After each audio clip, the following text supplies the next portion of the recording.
for those that said they couldn't come, I told them that we were live streaming it on the UU and gave them the link. I'm sure we are. We are live streaming. Oh, yes, we are. Yes, we are live streaming. Right? Live.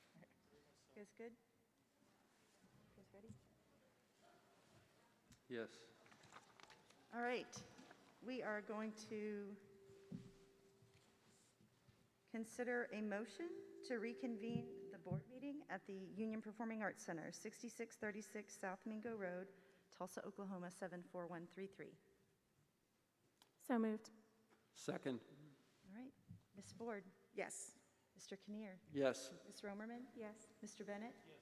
And the chair votes yes as well. Next on the agenda is the consent agenda. We do have one change to item UU. It is not change order number 3, it is change order number 1.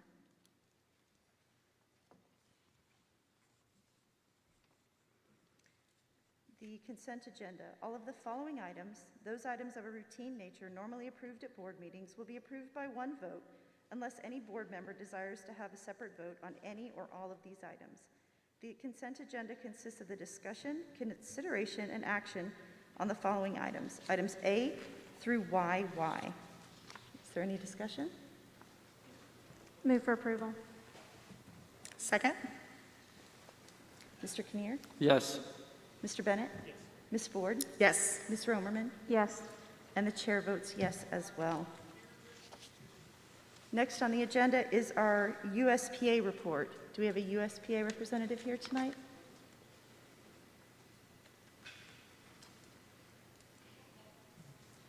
All right. UCTA report. Ms. Churchill.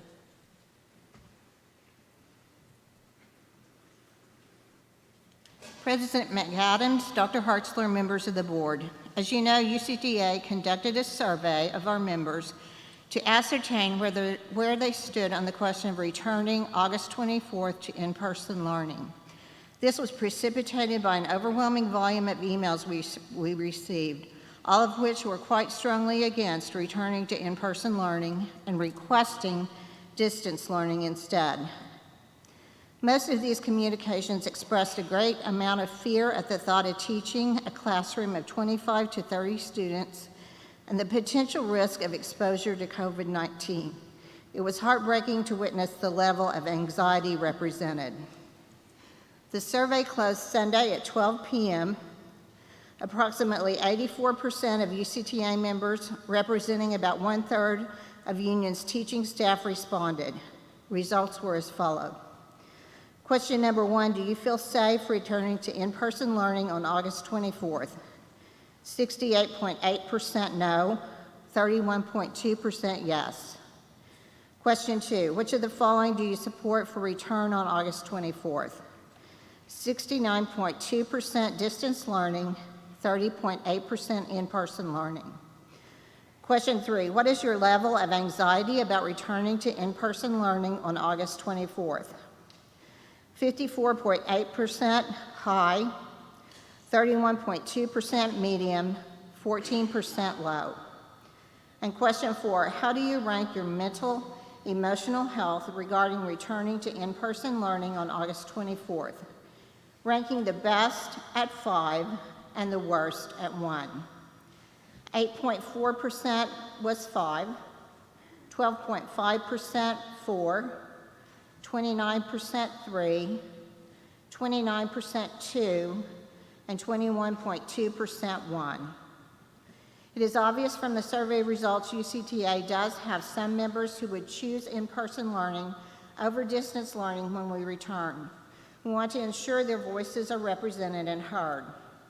As a result of the significant preference for distance learning expressed in the survey, we as an organization have decided to support Dr. Hartzler's recommendation for starting the school year on August 24th with distance learning. At this time, I will answer any questions you may have.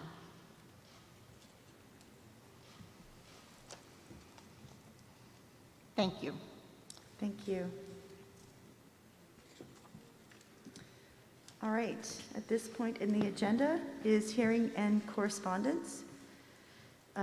Is there anything under communications to begin with? Okay. Item B, opportunity for comments from the audience regarding the agenda. The rules for this section of the agenda are as follows. Speakers should identify themselves. Each speaker is given a maximum of 3 minutes.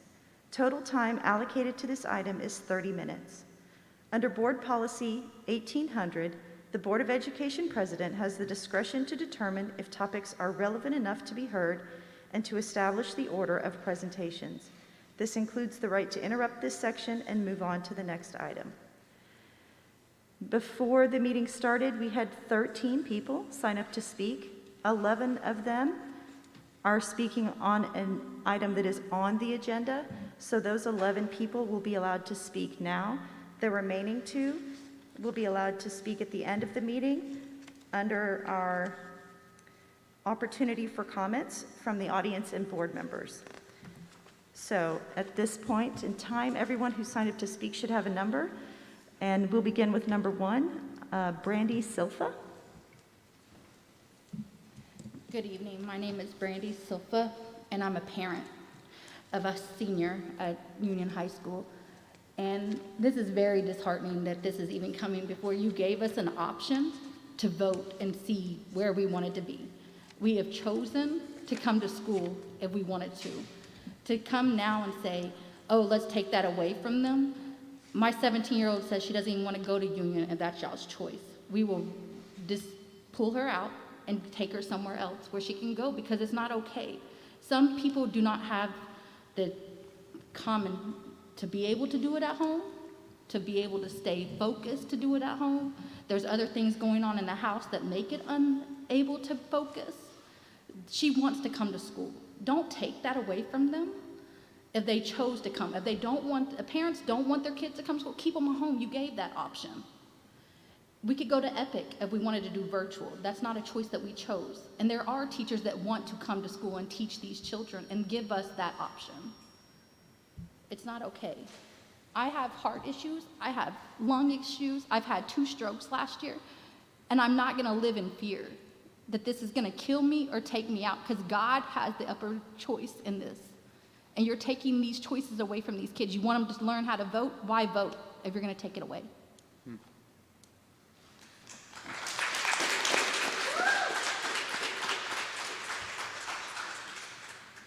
Thank you. Next will be number 4. I believe it's Laura Lee Riggs. I'm Laura Lise Riggs, and I'm a parent to a student in the district. I also believe that if you gave us a choice initially to decide whether we wanted to do virtual or face-to-face, or where we started out virtual and then go back, that choice should not be taken away. The parents that want to do virtual, let them do virtual, and then the parents that want to send their kids, let them go to school. The teachers should be given the same options too. There's teachers that don't feel comfortable, then let them be virtual teachers, and they can be the teachers to their students that want to be virtual. The teachers that have no problem coming face to face, they should be able to have their students with them. The Teachers Association did the survey, but that only represents 1/3 of the teachers. In the middle of the summer, I read on the page that there was 70% of teachers that wanted to come face-to-face, so why have those numbers changed? Or did not all the teachers get that survey? I mean, I think that there's kind of a little bit of misinformation, and everybody, parents and teachers, should be given options. Some parents don't really have a choice. If you take away sending them into school, you're going to have kids at home by themselves, because some parents just don't have options. You can't make parents change their jobs necessarily, because maybe the jobs that they could do don't have night hours. There's no jobs that they can do. And if we're forced to make the decision between staying home and helping our kids get an education, but then we don't have the means to pay the bills or pay rent, then what kind of position are you as a district putting the majority, if not a large portion, of the students that you're responsible for and the families? the way that our society is structured has a whole lot to do with school and the hours. So myself, my job is 8 to 5. If I can't have any options to work at night, which for what I do, I can't, what am I supposed to do? I should not be put in the position where my daughter doesn't get the same education that she would if I didn't have an option. I just don't think that parents should be put in that position. I don't think that teachers should be put in a position where they feel uncomfortable either, but options will make everybody happy, I honestly think. If you take that option away, like, what are you really telling us? Do we really need public school systems? Do we not? Because if I can't do virtual, but my daughter's stepmom can do homeschool, well, then you're going to have parents that can maybe help each other, but you're going to lose students. Your enrollments are going to go down. If parents are forced to have to change their jobs, then poverty levels may increase. Children that go hungry, those numbers are going to increase because there's students that also rely on school for breakfast and for lunch, for snacks. Even though the schools are providing lunches for, the students that need that, well, what if they don't have rides because they can't ride the bus and their parents are at work? Who's going to take them? Who's going to help them? As much as we'd like to say that society would help us, who's actually going to step up and really help our kids?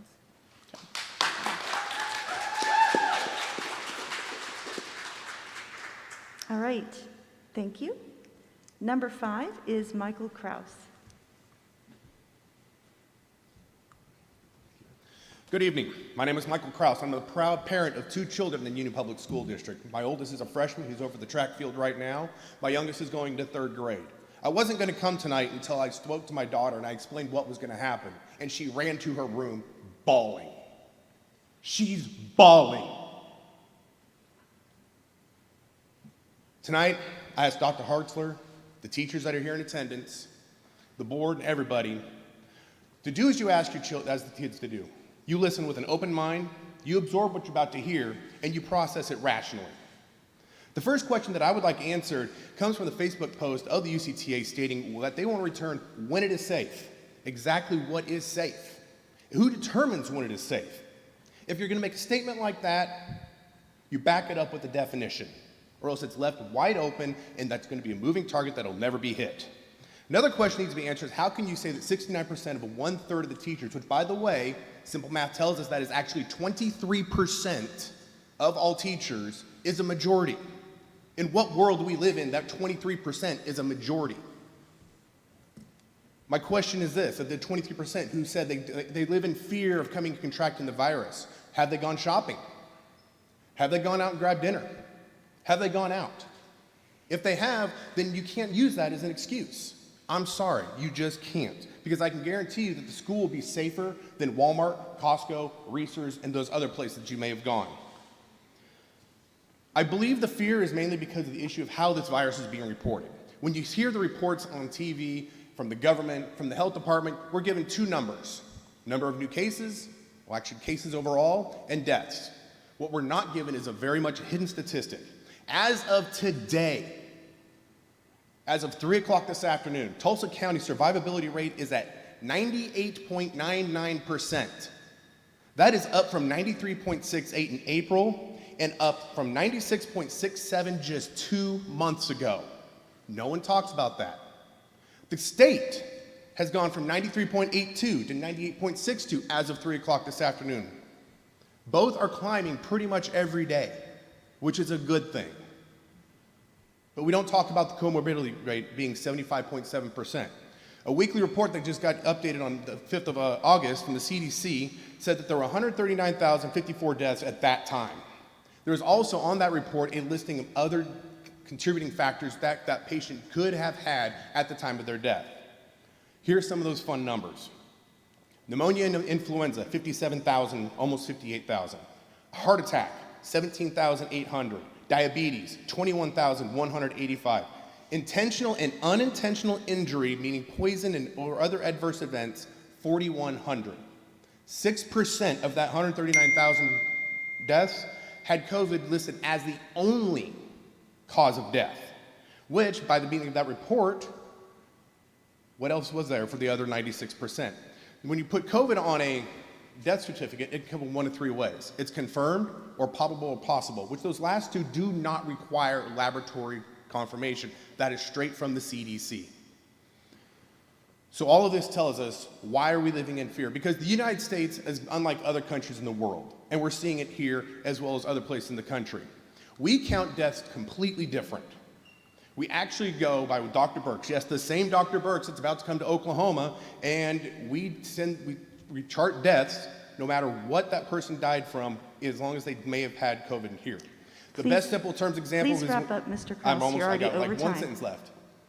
The best example of the simple terms comes when the Illinois Department of Public Health Director, Dr. Ngozi Ezike, when she flat out said this. So everyone who's listed as a COVID death doesn't mean that COVID was the cause of death, but they had COVID at the time of death.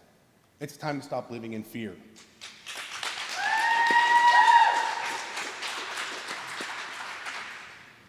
Thank you. Number 6 is Kat Zielinski Allen. Hi, my name is Catherine Zielinski Allen. I'm a teacher at the 8th grade center, a former teacher of the year for my building, a department head, and a member of the teachers union. I love my job and I do it extremely well. First, thank you all for hearing us out tonight. And second, for those of you wondering, just because I'm here doesn't mean I'm comfortable being here. I'm in fear of COVID, but this is the way to get my voice heard. I've been lucky enough to have been chosen for virtual teaching, so my request tonight truly just comes from my heart for the students, their families, the employees of this district. When I first came to Union 7 years ago, I knew I found a district I could be proud of and call home. Before Union, however, I did work for 2 other districts, and one of those districts, which I was also very proud of, was Moore, Oklahoma. My first year there was the year of the May 2013 tornado. We teachers are asked time and time again to sacrifice for our students. This was one example in my life where we had to do that. Just like a tornado, a pandemic is a type of natural disaster. We can't prevent it, but we have rules and guidelines to help us change the results. The teachers of Moore, Oklahoma did everything possible to take care of their students and each other that tragic day, and still lives were lost. We followed the guidelines. We even took steps above and beyond what guidelines normally stated, and still, students died. 1 teacher and 7 students died that day, and an additional student died years later from suicide from the PTSD brought on by that day. They may be small numbers, but that's still too many. Our community was devastated. Those elementary students had such a long life ahead of them that was cut short. Comparing a tornado to COVID isn't the most perfect analogy. There are lots of differences. A tornado can't be stopped or changed. The force of the pandemic, however, can be. We have the knowledge and the ability to change the course of this pandemic and our history, and we need to take that action. Obviously, we love our students and are willing to do whatever it takes to care for them, but that doesn't mean we should have to risk lives when there are other options. Colleagues of mine have already had COVID hit their families and take loved ones from them, and schools haven't even opened. What chaos lies ahead if we allow buildings containing thousands of people to be open? I know there are parents in this room who have lost children. Ask them if they think it's worth the chance. Members of the board, I ask you to please consider beginning the school year with distance learning to ensure the safety of students and faculty. If you are still unsure, then instead send UCTA survey to the entire district, the entire faculty, and see what they think, please. Thank you.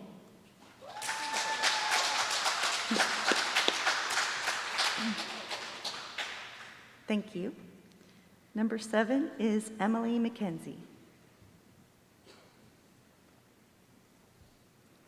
Hello, my name is Emily McKenzie, and my daughter is a 2nd grader at Darnaby Elementary School. I am here today because I strongly believe that parents should have the personal choice to send their child to school or to keep them at home and do virtual learning. The CDC states that children should be back in school. If we are listening to the CDC regarding wearing masks and social distancing, then we need to listen to them regarding going back to school. We cannot pick and choose what recommendations we want to adhere to. Either we follow them all or we follow none. If we are forced to do virtual learning, I fear way more children will die from suicide, child abuse, neglect, and starvation than from the coronavirus itself. It is our duty as adults to protect children. We need to lead by example and stop living in fear. We need to put the children and their needs above our own. I have heard the argument that it is just 9 weeks or just to flatten the curve, etc. But the truth is, coronavirus is here to stay. It is not going anywhere. If the students are forced to start virtual learning this fall, when will it be considered safe enough to start in-person learning? My concern is that if we start virtual learning, we will never be at a number deemed safe enough to start in-person classes until there is a vaccine. Will this lead to a mandatory vaccine in order for children to attend in-person classes in the future? That's a very slippery slope. I respect every parent's right to choose what is best for their child, whether that be in-person learning or virtual learning. I'm just asking for the ability to make the choice for my child just like any other parent. Regardless of the outcome of the decision tonight, I feel we need to continue to move forward as a society. We need to stop letting fear consume us. It seems that so many people are worried about the coronavirus and life on Earth with not enough focus on eternity, if we're being honest. Life on Earth is short. We are here today and we're gone tomorrow. In the end, all that matters, John 3:16, for God so loved the world, he gave his only begotten Son, that whoever believes in him shall never perish but have eternal life. Thank you.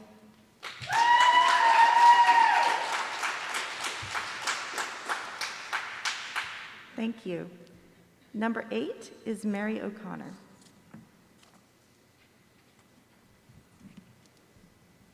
Hello. My name is Mary O'Connor. We had opted for our daughter to attend 8th grade. She wanted to participate in track. We asked that all our kids participate in a team or something. I think that's very important for them. Moving to distant learning, how will that work? She's been so excited about doing something different. Also, will all her teachers be online and available, not like last semester where only her science teacher was available? You lose so much when they're not in class. One person asks a question, it stimulates more. My daughter won't get that at home. There are too many distractions. She got straight A's last semester. My daughter is not a straight A student. We don't want her grades to be like participation trophies, where she gets an A just for turning in an assignment. Thank you.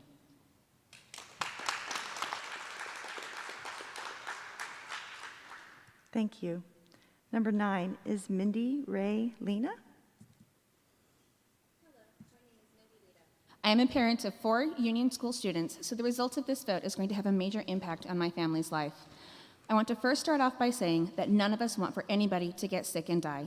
We don't want to force people to be uncomfortable either. I have personal experience having family that is in the front lines working with the general public during these times. My husband works in management for a large grocery store chain. This has put him in direct contact with thousands of people who are potential carriers for germs and illnesses on a daily basis. Sorry. We understood that despite the risks, my husband's job is critical to the community we live in for people to be able to buy their food, medications, and goods needed for survival. My concern is that our children's education is not being afforded the same level of being an essential part of our society as casinos, bars, and restaurants are being given.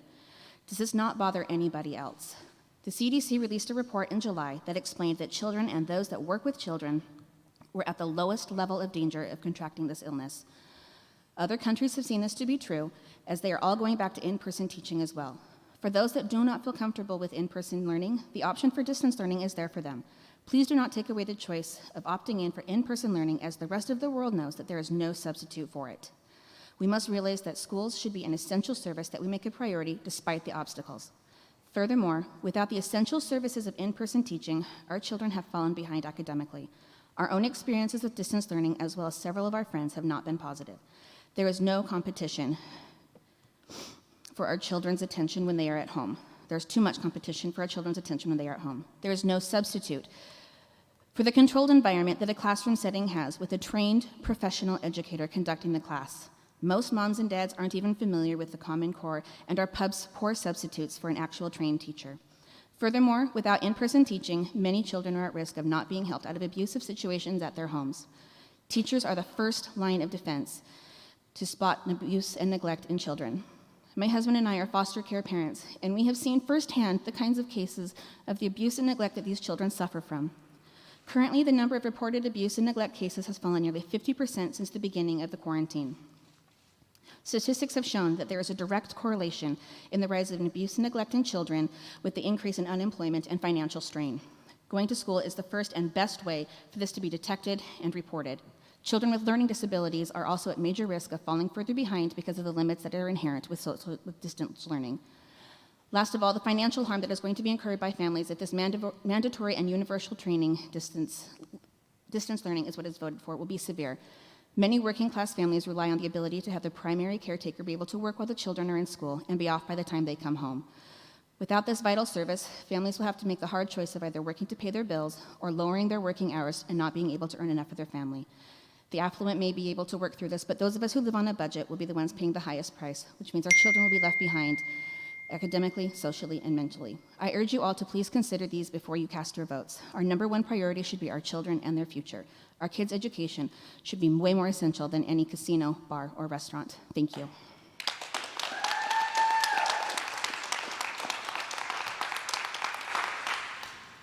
Thank you.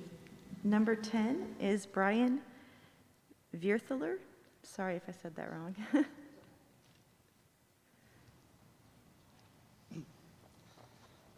First off, my name is Brian Vierthaler. I am a proud son of a fourth grader about to start at Darnaby, but I'm also a graduate of Union High School, graduated in 1991. So I have a definite vested interest in this, but I come to you today because I want to speak to you on behalf as a single parent. And I want to put this into a definitive association with Maslow's hierarchy of needs and how this decision will impact it. I have the pleasure of being able to work from home, but I work in an environment that it has to be secured. My son cannot be in the room with me. I can't assist him. Virtual learning will destroy his self-confidence because, as we all know, there are three different distinct learning styles: audible, visual, hands-on. My son is a hands-on visual learner. He cannot sit behind a computer screen and look at it and take instruction from somebody looking at a computer screen. I cannot pause my workday to help him. We tried that with the distance learning. It failed miserably. Okay? So as I'm approaching this and looking at it, children need interaction with other children. Okay? As part of Maslow's hierarchy of needs, that's where they're going to learn the social skills, not from a textbook, not from a web course, not from a computer screen. Interacting with other human beings.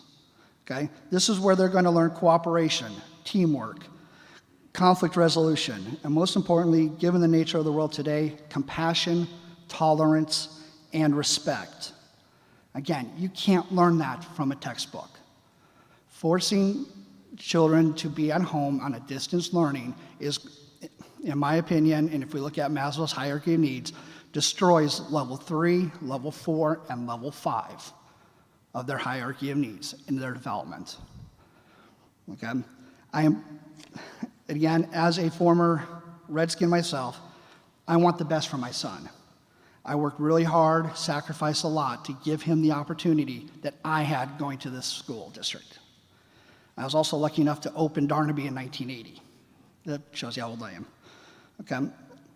But please do not put any child at a disadvantage by forcing a child who is a hands-on visual learner to try to learn through a computer screen.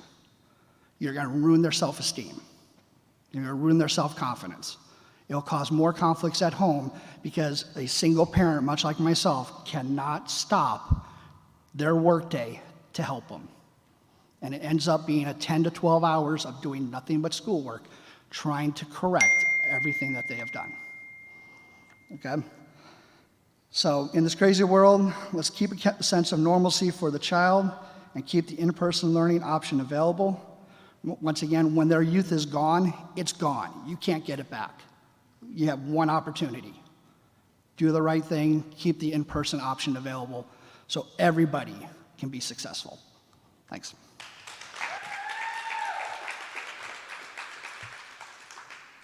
Thank you. Number 11 is Jason Myers.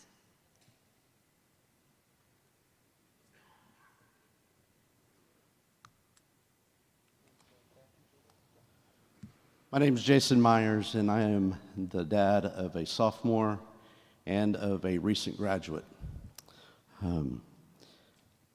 Talked to my son, who struggled in having to deal with our distance learning at the end of last year. Didn't care for it, didn't get a lot out of it. He was so excited about the opportunity to get to try out for jazz ensemble this year that he took a virtual class this summer just to be able to have an elective so that he could do that. After that class was over, which he got very little teacher one-on-one instruction, when we told him that he would probably have to do distance learning to start the year, said if it was anything like what he's gone through, he didn't want to do it. These kids need the interaction face-to-face with these teachers. Zoom does not cut it. I'm on Zoom all day long for meetings myself. It doesn't cut teaching these kids what they need to know. It has to be face-to-face. Been looking at kids playing ball all summer long. These kids have not social distanced like what we want them to. They don't. They don't wear masks like we want them to. Even the city of Tulsa ordinance says if you're 18 or younger, you don't have to wear a mask. Why are we so unconcerned with that if that is such a big deal? Either these things work or they don't. And if they work, then why can't we have kids in a classroom sitting there learning and getting that face-to-face interaction, building those social interactions with each other, and going through this and doing what they should be doing? That's what we should do. I appreciate our teachers that want to do virtual. I applaud you for doing that. And that is a wonderful thing. But have we filled all of those? How big are the classes really going to be? Because we do have a lot of kids, I'm sure, that are doing virtual. What do our class numbers look like? Are they smaller? I have a guess that they probably would be. Why can't we do something like Bigsby, even if we are having to do distance learning? Bigsby is going to school for 1 week with half of the class. The next week, it's the other half of the class, and then a week of distance learning, and then an evaluation on where things stand. When do we decide? When do you get to decide when it is safe enough for them to go back? Is it when we go into yellow? Is it green? Is it vaccine? There's nothing that I've seen that tells me that it's not just a feeling, or we've looked at it and we think that it's okay. We need definitive as parents. We ask for definitive as parents.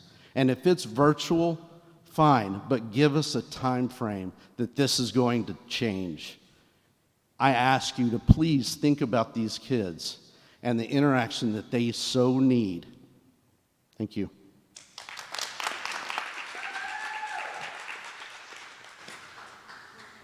Thank you. Number 11 is James Carpenter.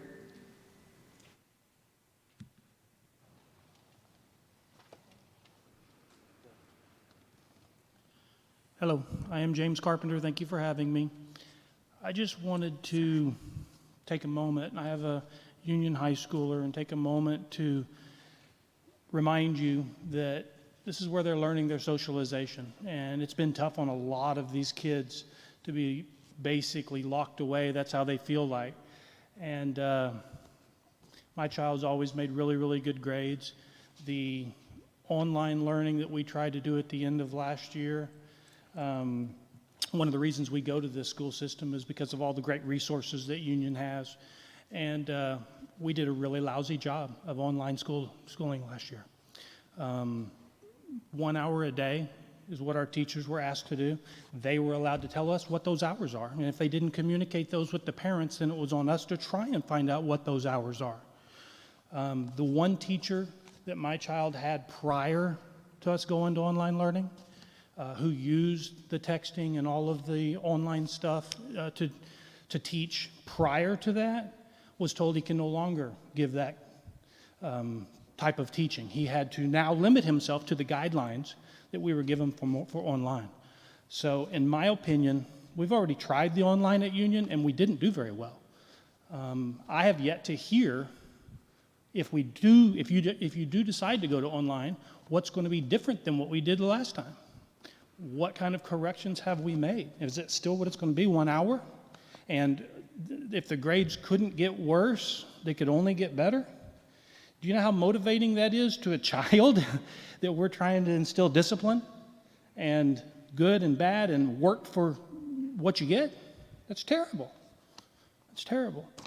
So I'd just like to finish by saying, y'all already made your decision, and I was so proud of that decision that you made. Let the parents and the students decide. If you're not yet comfortable, maybe you have someone at home that's in that higher risk category, you can choose online learning. But if you are, and you want to get them back in the classroom, you're going to allow that too. We've made that decision. And now all of a sudden we're stopping. I don't know if it was politics, if it was the media that's got everybody kind of scared, but y'all made the right decision to start with. You just need to confirm it. Thank you.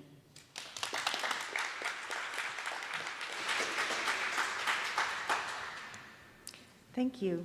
Number 13 is Mark Riddle.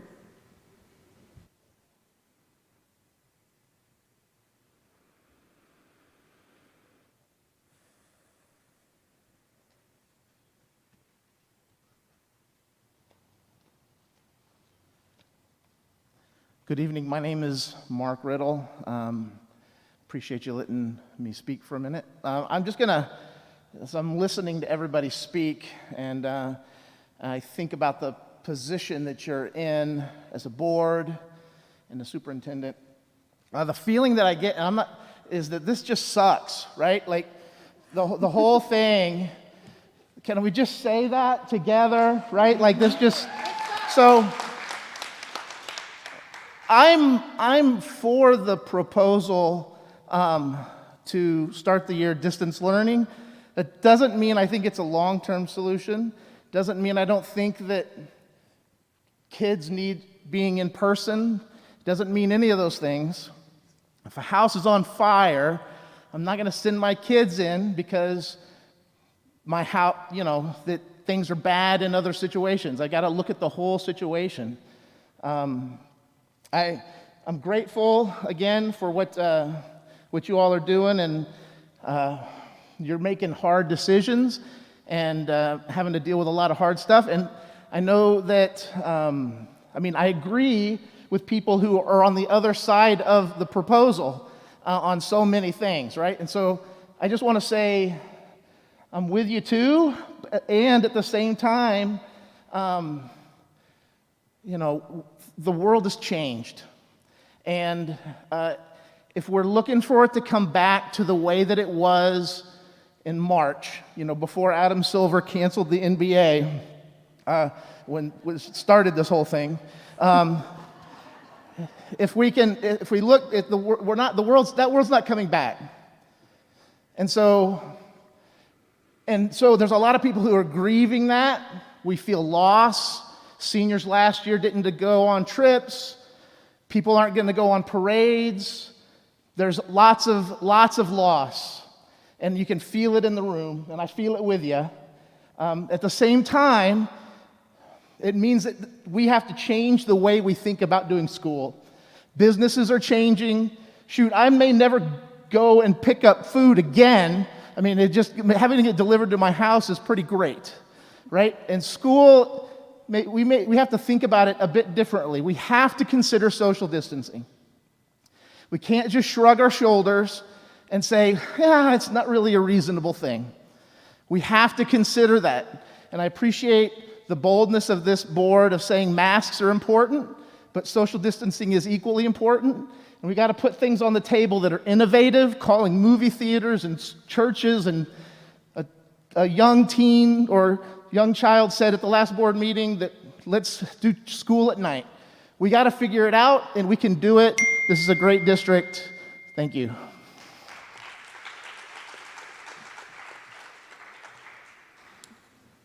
Thank you.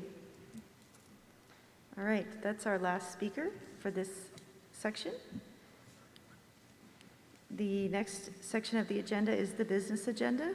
Under instruction, item 1, consider and take action to approve board policy revisions to policy number 5035, progress reports as recommended. Dr. Nelson. President McAdams, Dr. Hartzler, and the board, we discussed this a little more at length during the last board meeting, the revision to our policy 5035 on progress reports and report cards. The primary change involves removing the requirement to print and mail secondary report cards. Our secondary students and parents are able to access grade information and on assignments, attendance in real time. In the Infinite Campus portal, we're working hard to work with parents who may not be on the portal to access that. Students and parents access the portal in the enrollment center now when they come in to arrive. We think that it's a time and money saving measure because by the time secondary report cards get home, they're outdated in terms of the timeline of what students and parents can access. So we recommend that we revise the policy to using this updated electronic format that we have. And although there are bigger issues that we're contending with right now, we did not receive any feedback that expressed concern about changing this policy.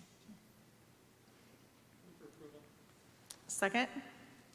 Before I call for a vote, I don't know if you're the right person to say this now or not, but would you address the fact that at this moment in time, parents cannot get on to Canvas or Infinite Campus as we're switching over for the new year? Because I know that's been an issue, and like I said, maybe you're not the one to answer, and I know we're in a transition. Right, yes, But- during the scheduled design time, it's turned off, but it will be turned on before school starts and when the schedules are ready for viewing prior to that. But that's a good point, yes. I just, It before we is a normal- voted, I wanted to make sure the public was aware that if they It's- went on tonight, they're not going to be able to Right, find that it's not information. broken, it's turned off while the scheduling process is being done, yes. Thank you, President McAdams. All right, we have a vote and a motion. All right, Mr. Omerman, Yes. Mr. Kinnear. Yes. Mr. Bennett? Ms. Ford? Yes. And the chair votes yes as well. Thank you. All right, consider and take action on approval of the 2020-2021 school calendar based on the 1080-hour requirement. Dr. Hartzler. Thank you, President McAdams, board members. This is somewhat of a perfunctory measure that we have to do every year for our accreditation. It's really not any different than what we've done in the past. It's just that as part of our accreditation status, it requires board action. Move for approval. All right, Ms. Ford? Yes. Mr. Bennett? Yes. Mr. Kinnear? Yes. Ms. Romerman? Yes. And the chair votes yes as well. Here we go. Consideration, discussion, and vote to approve or disapprove the superintendent's recommendation to begin student instruction for the 2020-2021 school year in distance learning and in accordance with the district's Return to Learn plan until such time as a change is deemed appropriate by the superintendent. Dr. Hartzler. President McAdams, board members, patrons, members of the audience, and staff members, I certainly concur with the last speaker, Mr. Riddle, in saying that this is just a tough situation and not a good situation. I think he said it very well for all of us. Let me first say that we all want very much for our students and our staff and our teachers to be back in the classroom. We miss them all greatly. I cannot express to you how much we miss having our kids and our staff with us. I want you to know that the operations staff, the teaching and learning division, and our administrative team have worked tirelessly in preparing for this school year. Regardless of the decision that is made this evening, we stand ready and our commitment to your child is unwavering. My recommendation this evening comes after much thought, analysis, and advice from local and state authorities who are well versed in the science of COVID-19 and in preserving and protecting the health and safety of our students and communities. I am making the recommendation this evening to move to distance learning based on the advice of the Tulsa Health Department, in part the Safe Schools protocols of the State Department of Education and Union's own reentry task force. Our task force last week overwhelmingly agreed that we are not in a place where we can adequately ensure the safety of our students and staff. We know distance learning is not ideal for students and working families, but the safety of our students, our staff, and our community is paramount. And let's don't forget about this, that without healthy teachers and staff, we cannot run schools. At this time, I would like to ask Monica Rogers, who is the Division Chief of Data and Technology from the Tulsa Health Department, to share some health data with us as it relates to our district and also the spread of COVID-19. Mrs. Rogers?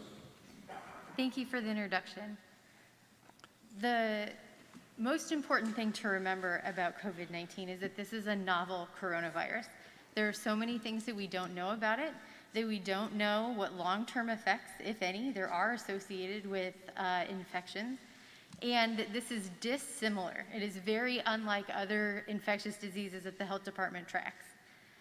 One of the diseases that it generally gets compared to is the flu, and it is unlike the flu in a lot of ways. The biggest one is how infectious it is. Last year in Tulsa County, there were about 1,200 confirmed flu illnesses, and we are over 10,000 for Tulsa County already in only 5 months compared to 12 months worth of flu testing. So this is far more infectious.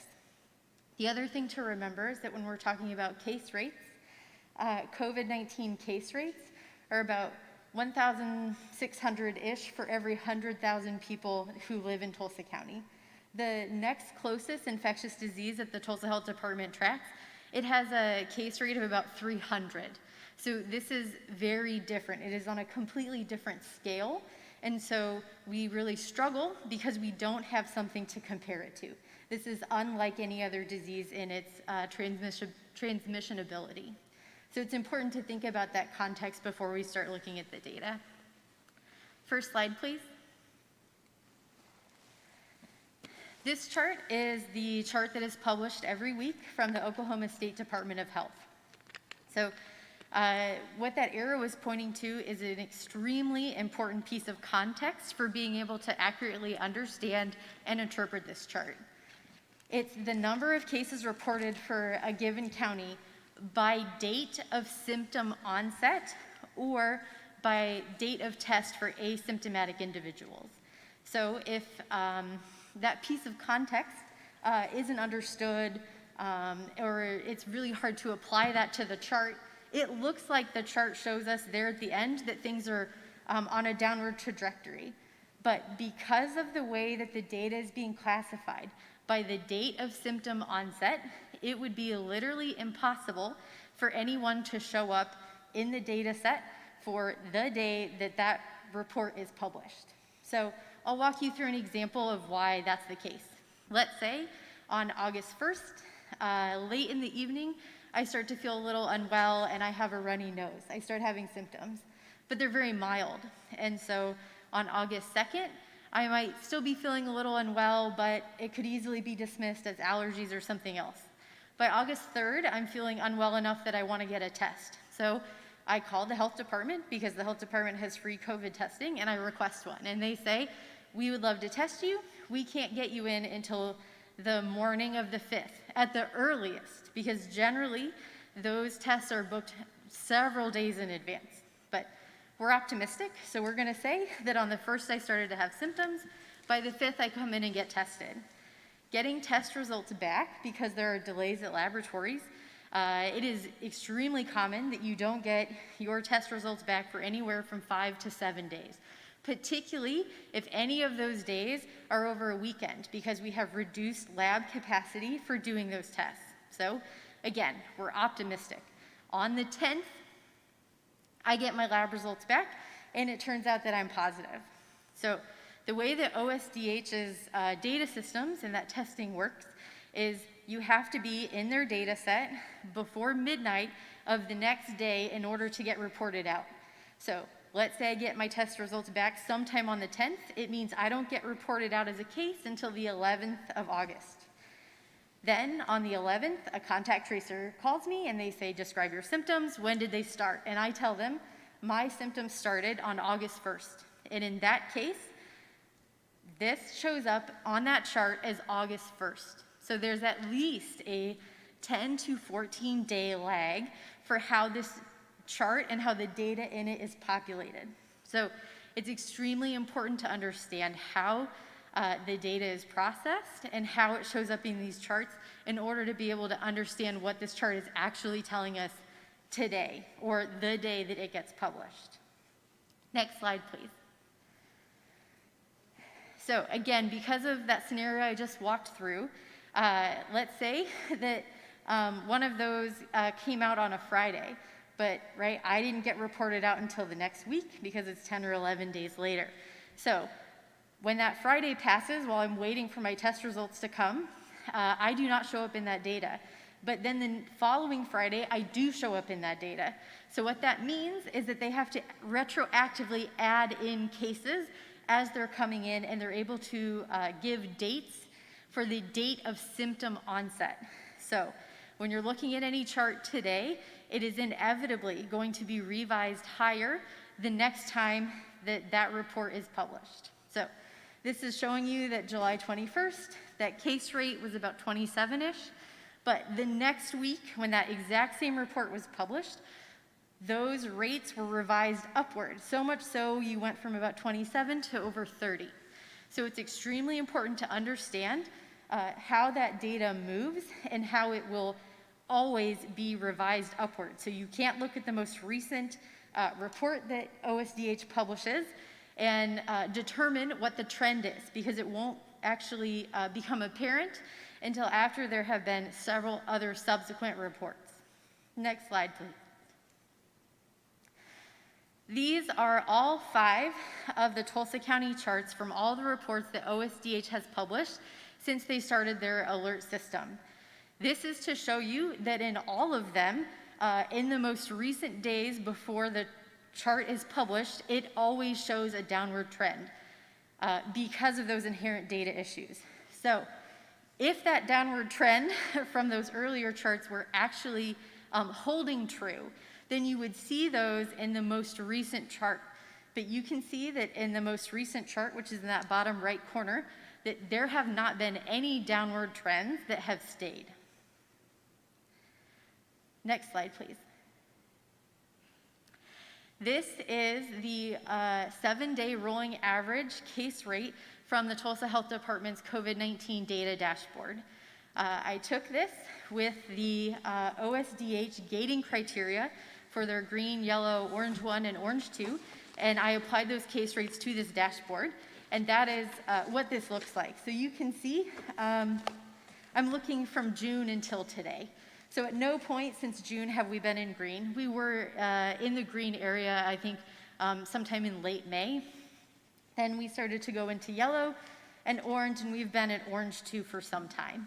Only in the last 4 days has our case rate been steady at about 200 cases per day that we have that are new for our 7-day rolling average. So based on this data, it is very clear that we are in orange 2 for all of Tulsa County, and that would, under OSDH's guidelines, be with virtual learning.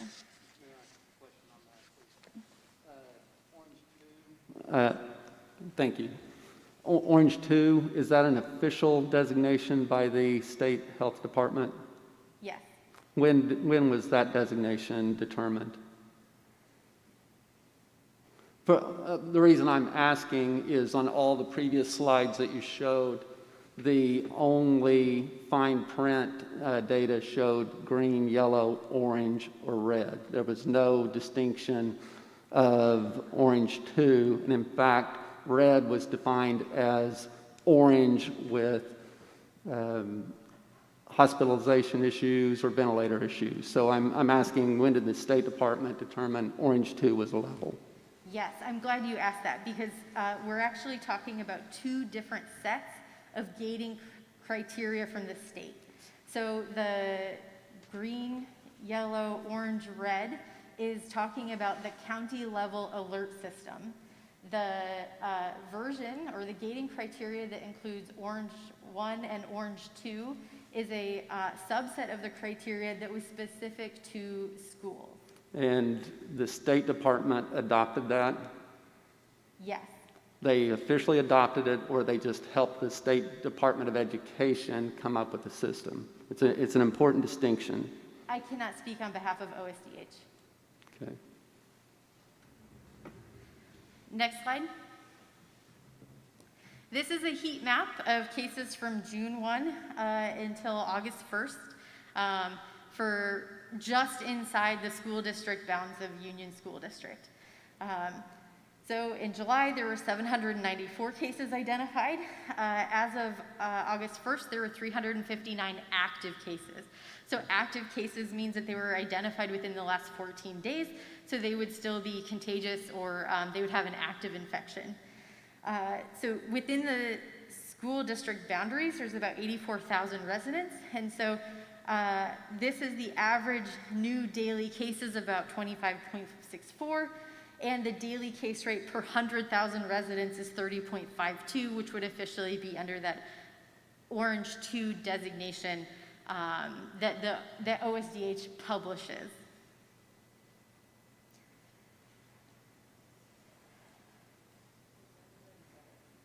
Does the board have any other questions for me or about the data or what data the health department looked at in order to make the recommendation to have school virtually? I'm still confused on where the determination of 30.52 is, where that it's published. I've not seen any data that refers from the health department as orange 2. So the health department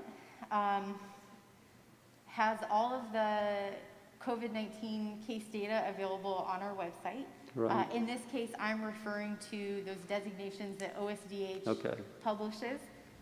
The Tulsa Health Department has not come up with separate criteria from those. Okay, very good. So to Ken's point, how would orange 2 level relate into the other metric that doesn't have an orange 1 and an orange 2? Would it just be orange? Would it make it to the level of red? Would it be in yellow? Where would it fall if we were trying to compare those two charts? Sure.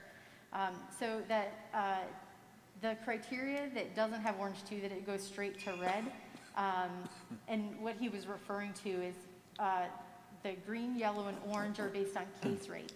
In order to get to level red under that criteria, you have to have a case rate of a certain level, and the county and the state actually has to meet other criteria that has to do with hospital bed availability, the availability of PPE, those kinds of things. And so because that criteria does not apply to schools, there is the orange 1 and orange 2 criteria for schools. I want to be very careful that I'm not speaking on behalf of OSDH. I'm not certain how or why they came up with that criteria, but those are the two main differences, that the alert criteria for counties that has that red designation has other things that they're looking at that do not apply to schools. And so also for clarification on Ken's question regarding this 30.52%, the way I understand, It's not a percent, it's a score. sorry, Yeah. 30.52 score, and why it hasn't been published anywhere. Isn't that because this is a map that's unique to our district, and you've created it to show numbers for our district?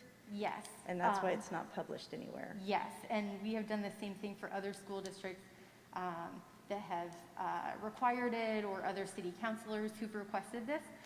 But we don't routinely put these maps or publish maps for specific data requests on our website. So help me understand the yellow spot. So that is the densest area of cases for COVID-19 since July 1 through August 1. So that means that of all the 794 cases that populate this map, they are densest in that area.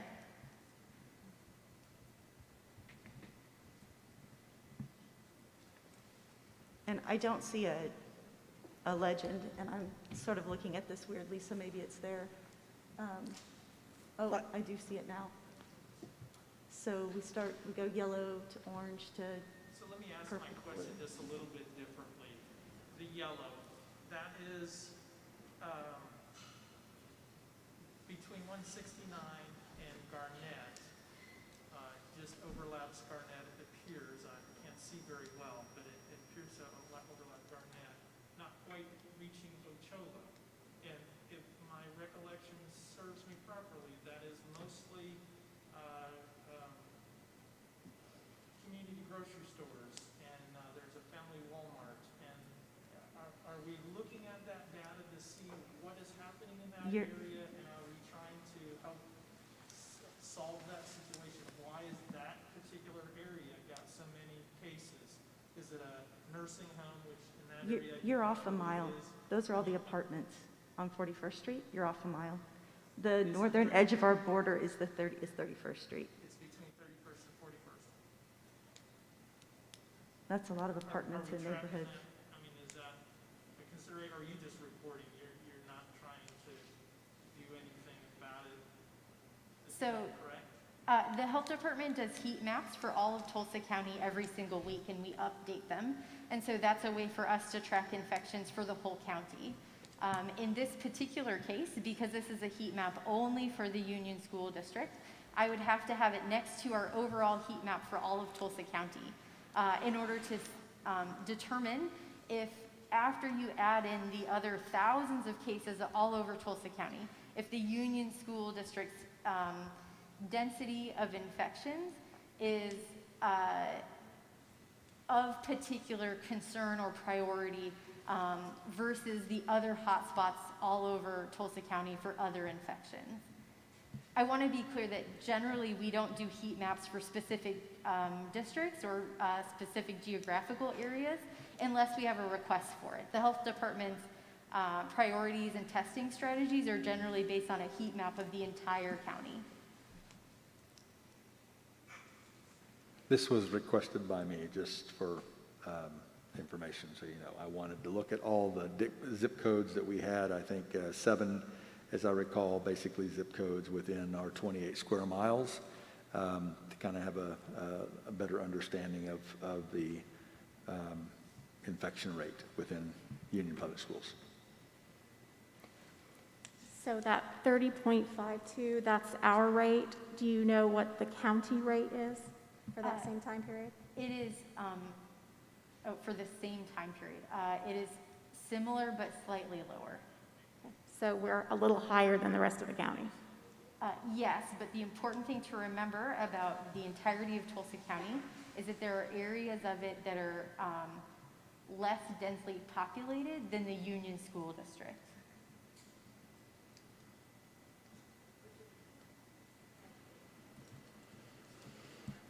So yellow is where the State Department recommends in-person class. Is that correct? I believe so. I know you don't work for the State Department. Does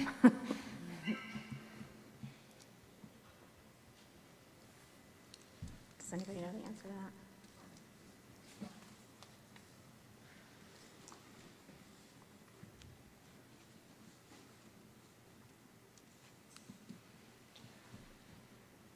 Are there any other questions at this moment? Ms. Rogers, could you speak to the board about, as we monitor COVID-19, the things that we would be looking at, regardless of the board's decision this evening, moving forward, how you would advise or offer guidance to the superintendents within Tulsa County? Sure. We would be looking at the 7-day rolling average new cases, and then we'd also be looking at the case rate per 100,000 population. In addition to just those raw numbers, we'd be looking at the stability of that data and then also the trending, either for 14 or 30 days to look at that larger window. So if you looked at our daily cases, there's a lot of variability.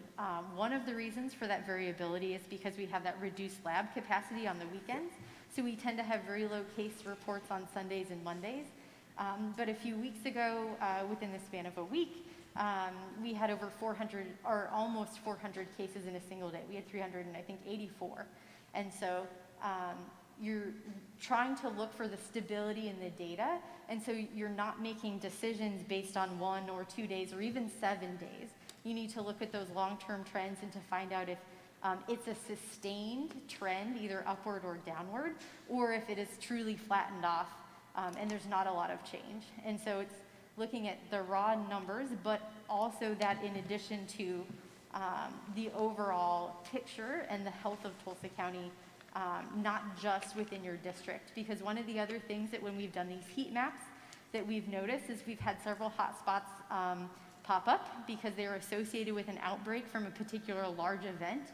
And then about 3 weeks later, because we have a hot spot somewhere else in the county that is maybe twice as bad as that first hot spot, that doesn't mean that the first hot spot went away. It just means that there's somewhere else where there are more infections, but they are still equally problematic because of that sustained community spread.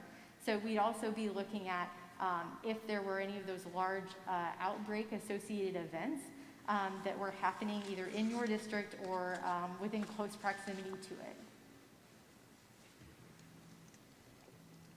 Thank you. What do you think would happen if we opened in-person school? I would say, as somebody who works with statistics, I almost never say 100% certain, but in this case, I'm 100% certain that there would be infections and that it would increase your case rate.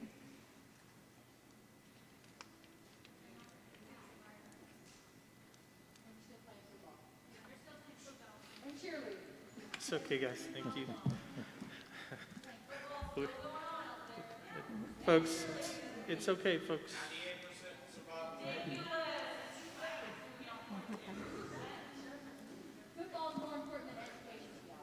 Dr. Hartzler, I appreciate the comments from, and I'm sorry I didn't catch your name.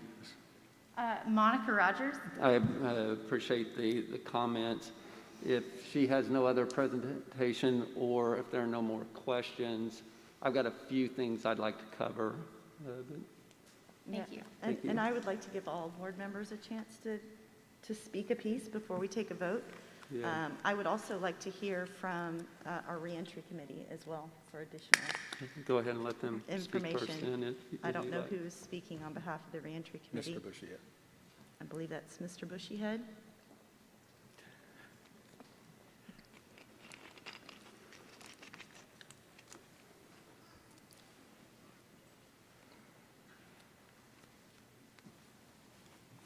Yes, President McAdams. I was hoping that you could give a report from the reentry committee. Okay, so in our last meeting, we've had a lot of conversations. The well-being of our students is our number one priority, but we also have to take in consideration that we have staff and employees that we also are responsible for. So as we go through and we look at the numbers, we did take a vote on the committee, and out of the 27 members that were present, we did have 2 that were absent. 25 did not feel like we should make the decision or the recommendation to start school in person, and that we should consider the distance learning option as our option for August 24th. So a lot of the discussions around have been, as the gentleman said tonight, it's very difficult We understand the cost to our students being at home. We understand the negative aspects of that and what's being lost. But we also have a huge responsibility for the safety and security of our students first and foremost before we consider some of these other options. Considering that the committee was so strong in their recommendation, I have to say from a personal standpoint, who am I to question the Tulsa Health Department and the doctors that actually study this? And so when we look at the recommendations that we're hearing from them, then we feel the responsible decision is for us to go to distance learning and not in person starting on August 24th. So, Mr. Bushyhead, you have staff that have been, you have 12-month staff that have been working in our buildings. Have you had interruption in the work that they've been doing due to COVID? We have had a little over, I think, 345 staff members. Jay knows the numbers on that exactly. Over 75 have been quarantined. The feeling is that if the decision is made to go in person, that we won't be in school for a week. And so the disruption, the interruption that's going to occur as a result of that is one of the reasons why I feel like the committee is also recommending this. Because, I mean, you open up the website today and look at the things that are happening in the state of Oklahoma. And the schools that are starting, many of them are now deciding, hey, we need to close. Because they're realizing that there is a spread that is occurring. And yes, we understand. I mean, one person stated that the kids don't social distance. That is something we have to take into consideration. We've tried to put in some guidelines for the reentry that will, we think, create a safer environment. But the feeling right now with the way that the numbers are, people don't feel comfortable that we'll stay in school very long. And so we felt like the most effective way to start the school would be with the distance learning model, so we can get started with that. One of my biggest concerns about going into school is that I don't think we'll be able to stay in school. And I've gotten so many emails and letters from you guys. First, let me say I am incredibly proud to be part of the union community. Teachers, these parents love you so much, and they respect what you do so much that they're desperate to get their children back. And then teachers have shared their stories about their own families and their own hardships in dealing with having to distance learn and worrying about the health of their own family members. But I didn't see a lot of people, and I had to ask some people in person that have called me, what do you want to do when COVID comes to our building? So we all want to go to the building, but what do we do when the first thing happens? And so that's a huge part of this discussion. And we can start school on August 24th, but I don't think that we can stay in school very long before we have enough staff in quarantine that we can't have school. And I mean, the fact that you guys have had almost a third of your year-round staff quarantining at a time, has that caused interruptions in your job? Well, for example, we've had 2 schools in which we've had an infection and we felt like that the other staff members were compromised, that we've had to send the entire staff home for quarantine. And so part of the concern is when that happens, will we be able to supplement, right, those positions to carry on and have business? That one of the concerns about, and again, I do appreciate, like you, the comments from folks understanding that this is not an easy decision. And it varies based upon who and what age your child is. But there's also comes down to the concern about whether or not we can have school. And the loss, I mean, we've had discussions like the transportation department. That's an easy fix because we just halt service, right? If we end up with, let's say, our magic number kind of is around 10, 12 bus drivers. If we lose them, well, then we cannot transport high school students, or we cannot transport freshman academy, and we just move down the line. That's not an option for the classroom. And you guys know the difficulty of this, and you've heard this quote, and something that we talk about. We'll never know if we overreacted, but we're certainly going to know if we underreact. And for many people on the committee, the threat of harm to our students, to our staff, taking that risk seems unnecessary at this point when, as she talked about, we don't know a lot about this virus, because you can pick whatever news station you want to listen to and their slant, but the difficulty is we don't really know. And so when we pull up recommendations from the Tulsa Health Department, updated recommendations from the CDC, we have to take in consideration whether or not it is safe for us to begin school in person. And the committee right now does not recommend that that is a good or responsible choice. With you recommending the CDC, I wanted to address something that many people said. There was one of the articles on the CDC, which was written on August 1st. It is preparing K-12 school administrators for a safe return to school in fall of 2020. It says over and over again what we all know. Our kids are better off in school. Our kids learn better in school. Our teachers can love on them. Their social, emotional health, all of it's better in school. It says it all through this. It also says 6 times. Superintendents and administrators should make decisions that take into account the level of community transmission. COVID-19 transmission rates in the immediate community and in the communities in which students, teachers, and staff live should be a key consideration for school administrators. It is important for understanding the context and burden of the COVID-19 pandemic, but school officials should also make decisions about school reopening based on available data, including the levels of community transition and their capacity to implement appropriate mitigation measures in schools. Also, it states in this same document, there are currently a higher proportion of COVID-19 cases among Hispanic, Latino children as compared to non-Hispanic and white children, which we all know is a huge part of our district. Also,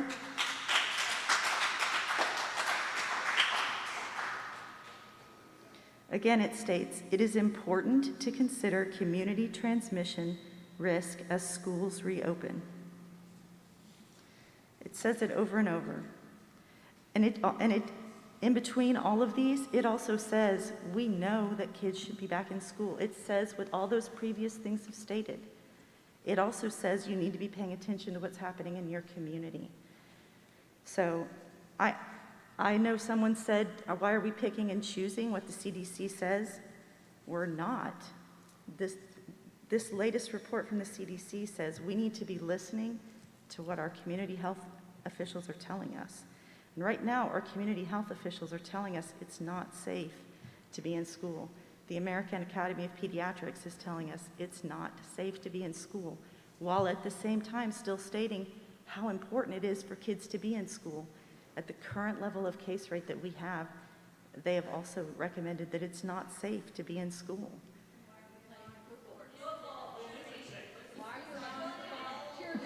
Okay. Well, Hey, so hold talking to on, parents, please. I've also come to the conclusion that parents really, they don't care if their kids get sick. So not that like they don't care, but they're not worried about their children getting sick. Yeah. I spoke to someone and asked them, if your teacher tests positive for COVID, they're willing to keep their student in that same classroom and just wait for the substitute to come. So our families are very, very, very desperate for our kids to go, and they completely acknowledge that their children will possibly get sick, and that's an acceptable risk to hundreds of people that I got letters from today. So even if you are willing to take that risk, what I'm seeing from what Charlie has already experienced with our staff, I don't see our staff being able to stay in the building long enough for us to have some sort of stable school anyway. Kingston had school for one day, right? And they had to call it off because all their cafeteria staff is now in quarantine. So I know Charlie could probably pull more staff if we have one school that's quarantining the cafeteria, but not if it goes anywhere else, right? So, 12 bus drivers and we don't have bus service. It's a very fragile ecosystem that we have where we can't keep any kind of continuity. I would like to actually speak to everyone who's mentioned, why do we still have sports and extracurricular activities? Because I asked the same question myself. And I spoke with with Dan Newman, who's our physical head trainer. Sorry, I lost his title. Part of the reason that we're able to still have sports is we can control those numbers. We do not have a large number of people in a small space. We are able to have a lot of things outside. We are able to keep our kids in cohorts. We are able to say that the machine you just used has to be completely wiped down and sanitized before anybody else can use it. We have that option. And as we've all stated, kids need social interaction. Keeping our sports open, please, I'm sorry, please. Keeping the availability of some sports and extracurricular activities that we can do safely, just like churches have been able to do, just like daycares have been able to do. We have that option to safely bring those kids back to social distance them. We are talking about in a classroom, you are asking a teacher to be in a classroom with 25 students, roughly, that there is zero way they can social distance. At best case, we can put kids 3 feet apart. That is best case. You all want to call teachers essential workers, and I do too, because we cannot run this world without teachers. We cannot. But tell me what other essential workers are having to go to work every day and spending, nope, let me finish. How many times have you had to spend 7 hours in a room with 25 other people who might not keep a mask on? I understand you're an adult. Have you been in a room with 25 other people for 7 hours? With the same 25 people? I understand that. That's not my point. The longer you're around the same people, the higher the chance is that you're going to catch the disease. It has been said that you need... You're not going to be able to field over. Hey, listen, I appreciate that you all want to interact with the board, but you have got to be respectful and let us speak.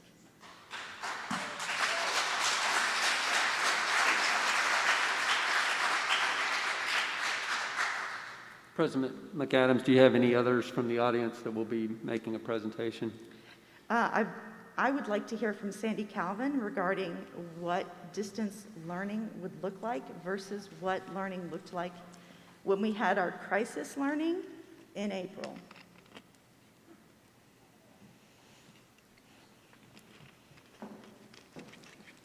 Good evening. Of course, I'd like to speak about this. In March of 2020, we were thrown into a crisis. Within a matter of only 2 weeks, we were required to put together a distance learning plan. We worked hard at putting together what we did. We worked with our curriculum specialists, with administrators, and we put together something fast that would keep our students engaged and would give them choice of learning. We took our lead from the State Department of Education as to what their expectations were for this short period of time until the end of the school year.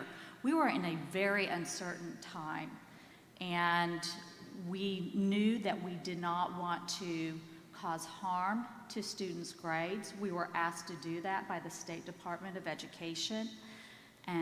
We were not doing assessments that were not necessary. We were focusing on review of materials and standards for the school year. What we did immediately upon conclusion of the school year was to survey our parents, survey students, and survey teachers. We took that information to help devise our new distance learning plan. Our new plan incorporated teachers from every curriculum area and from all of our grade levels, with the lead of teaching and learning, including our curriculum specialists and principals. With that plan in mind, we had certain areas that we knew we needed to respond to based on the input of our parents and our teachers and our students. We knew that number one, we had to account for attendance. So we have strict attendance guidelines in our new plan. We knew foremost that we wanted to engage our students more. We heard that from parents. My child needs more engagement.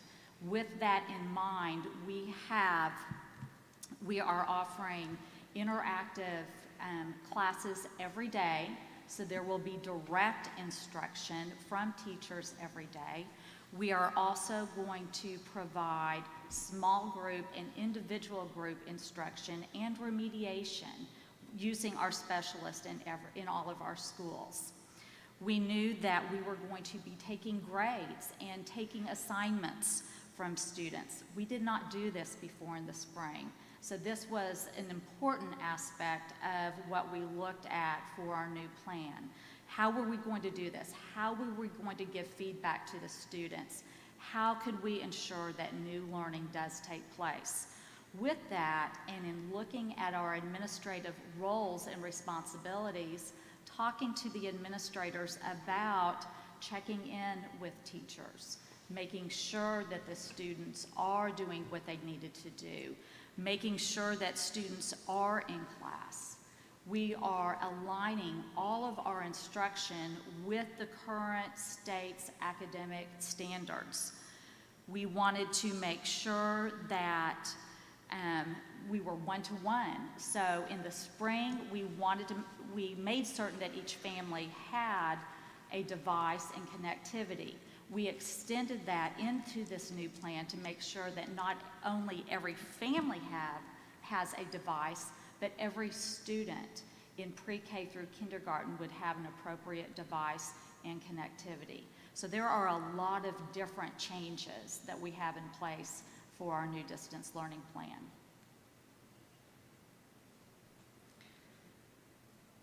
What would you say to our parents who are concerned about their child being learning from a screen?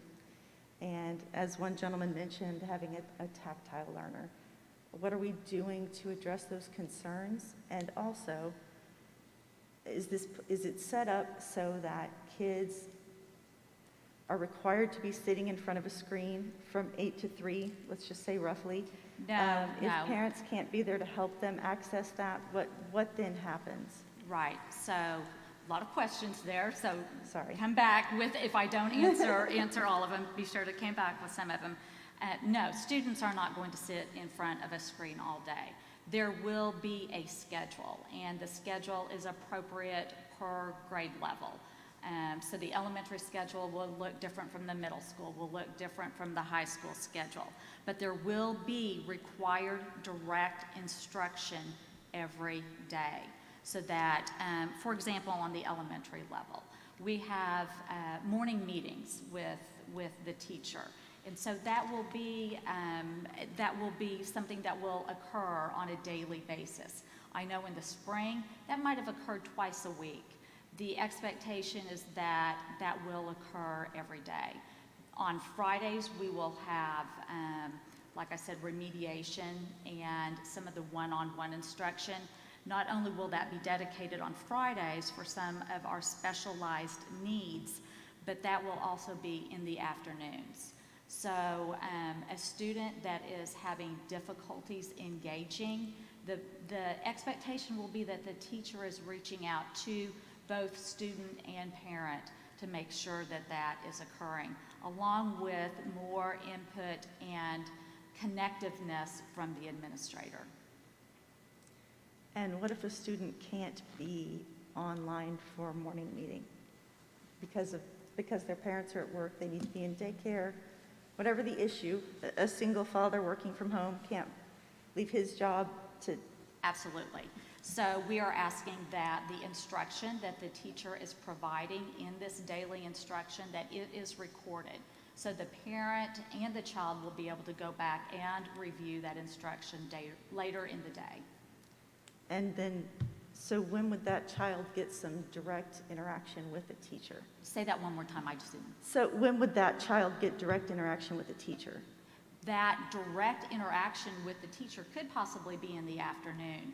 We do know that there will be special circumstances, and like we do even when we're face to face. Sometimes a parent will say, you know, I can't meet with you at the school until 6 o'clock in the evening. So we make those accommodations. Sometimes we do have the special education meeting or any sort of meeting with a parent when they, you know, whether it's 7 o'clock in the morning or if it's 6 o'clock in the evening. So we will make those accommodations.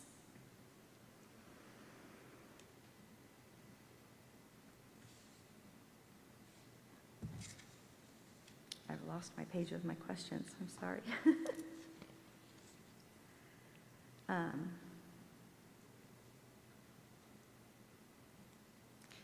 I know one point that I wanted to reiterate was that our distance learning is not our virtual learning program. If you're a parent who chose in-person learning, you are not being transferred to our virtual program. As soon as the county case levels go down, your kid will be back in the building if you chose in-person. If you chose virtual, your child is still home the whole semester. That's the choice that you made to go in person is not being taken away from you. I would urge you to read our reentry plan. It says twice on page 5 and on page 7 that we will listen to recommendations from local and state health authorities, as well as monitoring the level of spread in our buildings, and we will transition to distance learning if it is recommended or deemed necessary. It says it twice. That's part of the choice you made with in-person learning, was that distance learning was a possibility. If right now we were starting school at level green, and in 2 months, like we did from May to July, we went from level green to level orange 2. I can't imagine that we would not have tons of parents telling us it's time to close school. Look at all the sick people in our states. Look at how many, in our county I mean, look at how many more people are now in hospitals than were when we started school. We would be looking to close school if we had risen to this level and it was now October 1 instead of August 1. That's what our plan states. That's the plan that you all read when you chose in person. We've not taken away your in-person choice. It is still there, and we want to get kids back in the building. We want our community to step up, to wear masks, to social distance, and take this seriously. If that can happen, and we can reduce the community cases in our county, we can bring kids back to the building. But this isn't just a district issue, this is a community issue.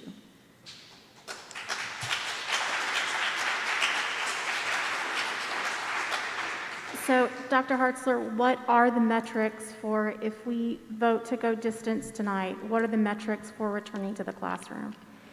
So as Ms. Rogers referenced earlier, certainly I would be advised by our Tulsa Health Department. They would communicate with me. They've already assured me and other superintendents that they would provide us with, and Ms. Rogers, please correct me if I misstate this, but the rolling averages is what we're looking for.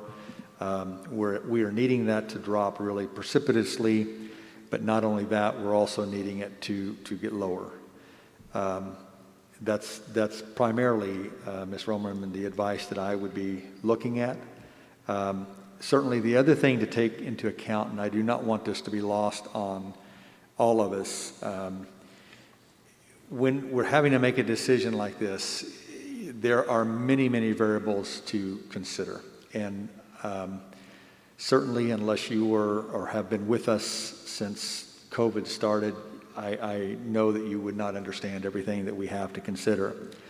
Our own data last week, when, as Mr. Bushy had referenced, of the 348 full-time employees that we currently have, that number as of today has gone up, Mr. Logering, to 82, which means that for every employee, all 82 of our employees, they have been quarantined at some point in time. According to the CDC, it was 14 days. Now they've modified that recommendation to 10.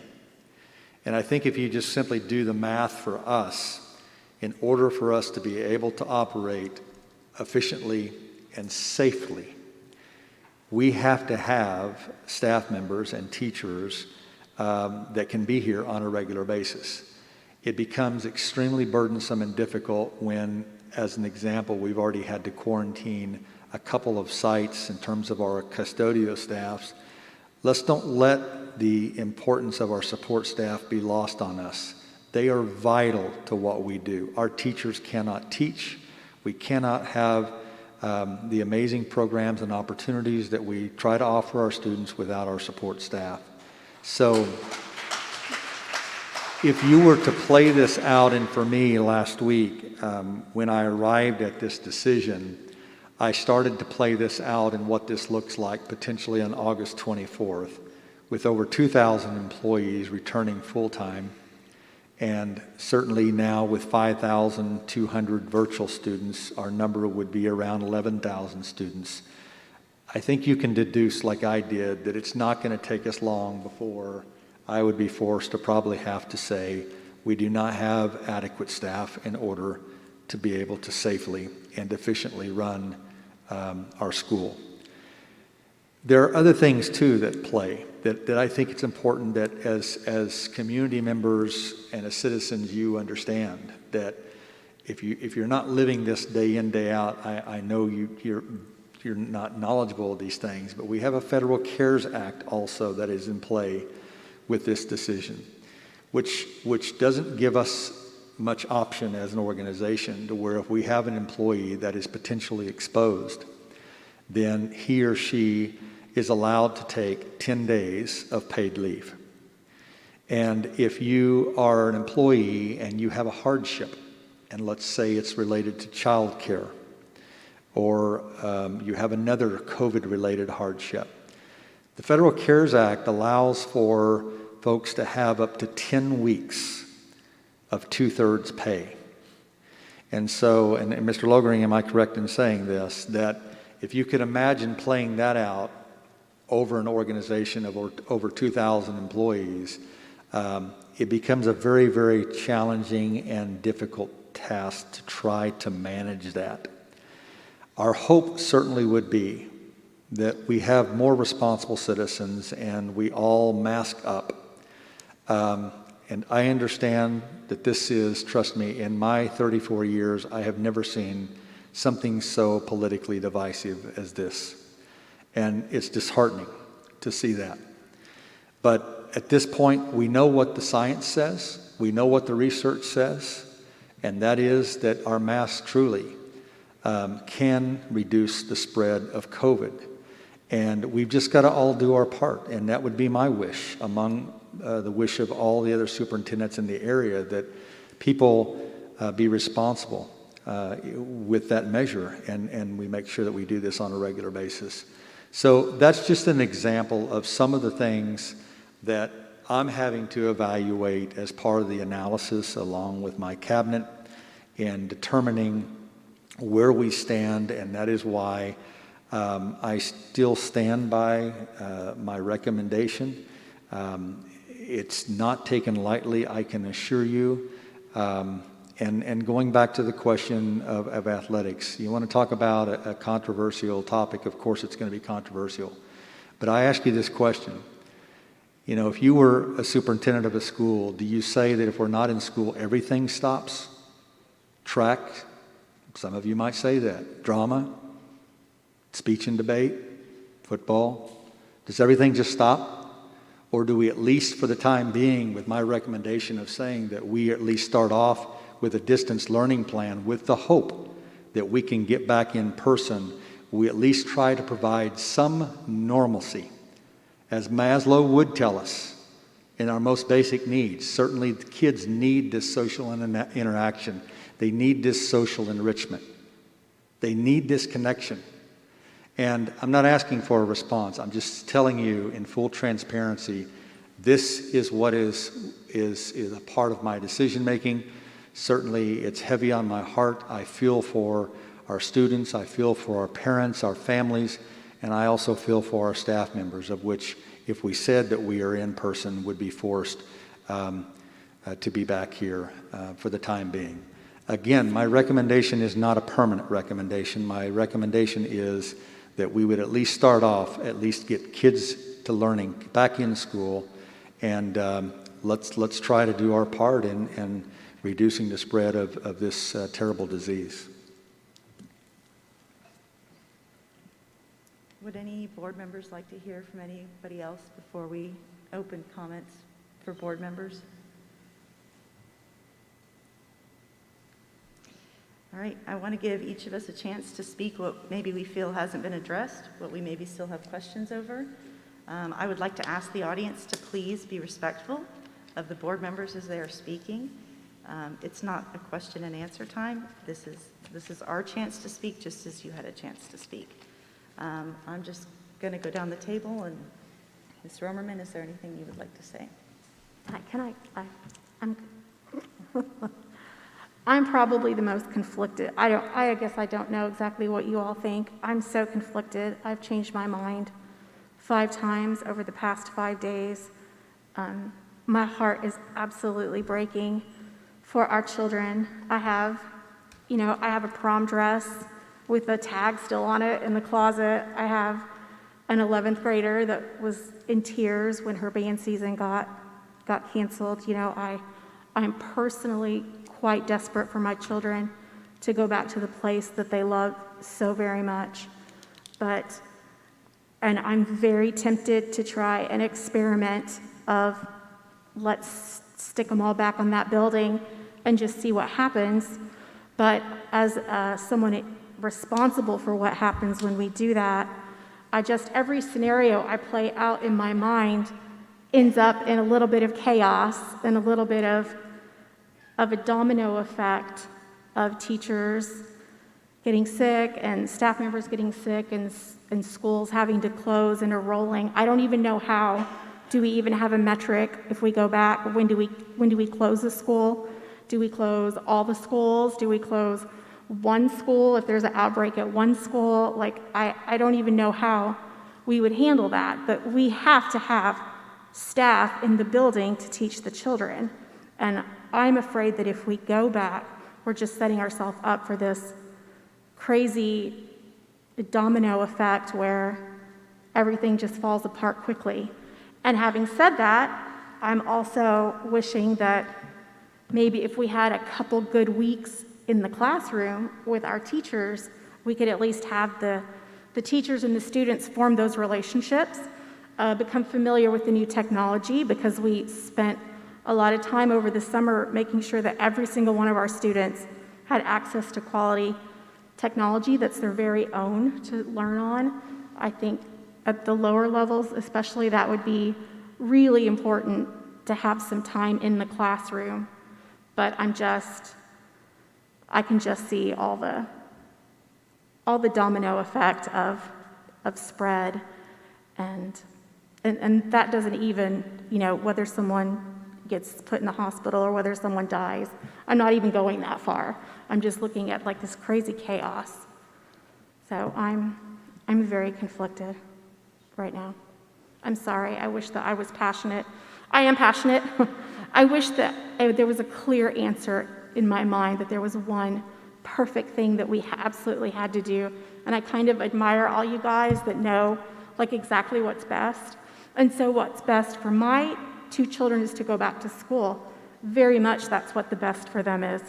But I can't, in this position sitting here, I can't make that decision because I also have to make a decision for the people that drive our buses and the people that clean our buildings, and we've already had so much sickness in those areas.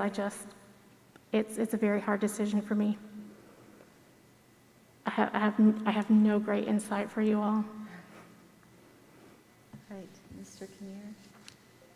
I'm with Stacy on the desire to see us go ahead and get started. I've got a few slides I'd like to go over, and a number of folks that asked me to be sure and look at the data. I don't have science, but I can look at data, so I'd like to do that. I'm fairly disappointed that we're at this point that we have to relook at a plan that we've already approved. I'm not seeing any spikes in data, and I appreciate the presentation that Ms. Rogers made, but that didn't give me a sense of spike that everybody seemed to be so concerned about. Before I go too much further, I just want to say we do have amazing teachers. We do have amazing parents. I'm disappointed that this has somewhat turned into a parent versus teachers. Whether it was intended to or not, that is in many ways the way it's being perceived. I have a good working relationship with both parents and teachers, and I'm afraid I'm going to burn goodwill with one of those groups tonight. So knowing that, when I'm looking at the data, I'm trying to take as much emotion out of any comments as I possibly can. So with that in mind, let's talk a little bit about the data. Ms. Churchill was very forthcoming in her survey, noting that UCTA represents less than a third of the teachers. So I want us to be clear on what the survey results say and what they don't say. There was a survey of all the teachers as of July 27th. And in that survey of almost 1,000, let's say 912 teachers, 190 chose virtual. That's 20.83%. Let's round that to 21%. The current survey that Mrs. Churchill referenced, where she was referencing 70% of the teachers, well, that was 70% of 321. So that was 222 divided by 321, which is 24.34%. So the survey differences between July 27th and the one most recently announced are negligible.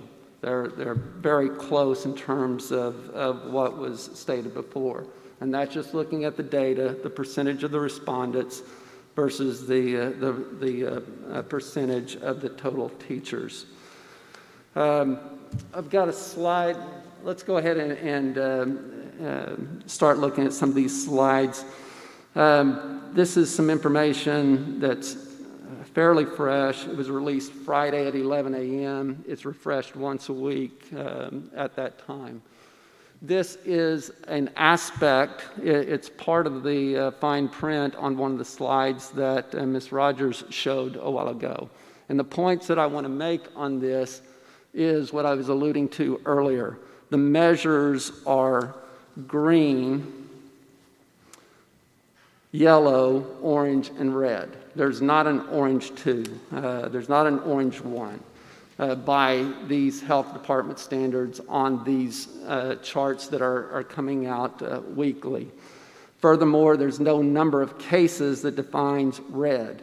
Red by health department standards is triggered by availability of hospitals or ventilators. So before we leave this slide, I just want to go back to my earlier comment. My question is with Ms. Rogers. State Department of Health recognizes orange. There's no orange 1, there's no orange 2. There's just orange. Let's go ahead and go to the next slide. So here we do see there are 2 levels of orange per the Oklahoma State Department of Education. It's on July 23rd, and let's set some dates here, right? On July 13th, that's when we met as a board. That's when we approved the reentry plan. So 10 days later, the State Department of Education introduced 2 levels of orange and a numerical definition for red. You got to ask, why in the world would they do that? And to understand why, they were compelled to do it because a number of districts wouldn't even do the basics of masking and social distancing. Earlier in the summer, the Department of Education have put out a very good document, the Return to Learn document. And many of the districts, including Union, used that as a guideline for the protocols. That's what we approved on July 13th. And as I mentioned, several districts looked at that but ignored the most basic of recommendations as mask and social distancing. So our state superintendent, who I think is doing a fabulous job, I have the utmost respect for, wanted to come up with a plan to mandate at least bare minimum standards, which Union was already taken care of anyway. So she wanted to make sure that the state board could come up and see if there was a standard to be used to induce schools into certain protocols as numbers were hit. So in an effort to make mask and social distancing a requirement, a team from the state education department came up with those new definitions for orange and red, mandated standards for each level, took that to the state board for a vote. Now, the state board never focused on those definitions. There was a little bit of discussion, but it really wasn't in their mindset to review or approve the new definitions. What was clear is they did not want to force any mandates, and that included even masks. So they didn't like the notion of mandates, especially with respect to shutdowns, but even more so with masks. And so shutdowns weren't limited to instruction. Extracurricular was included as well. And rather than debate and challenge any of the definitions and requirements, they simply agreed to replace in all of the standards highly recommend, strongly recommend instead of mandates. That was a compromise rather than an agreement that these are the right standards. And I'll reinforce that the context was primarily mask and social distancing, which again, Union was ready, willing, and eager to adopt. If that's what it takes to get us in schools, by all means, we'll do that. I think Ms. Rogers presented the numbers pretty well earlier. Green is 1.43 cases per 100,000. Now, I do want to make clear these are small numbers. 1.43 for green is 0.0000143. To raise to the level of yellow is up to 14.39, 0.0001439. And then orange 1 being 1439 to 25. Again, that 25 is an arbitrary number. It's a good number that was chosen. It has no scientific base to it other than picking a level. There's no correlation between those ranges. And again, From everything I've seen, the health department is relying on green, yellow, and orange, not orange 1 and orange 2. Let's go ahead and move on to the next slide.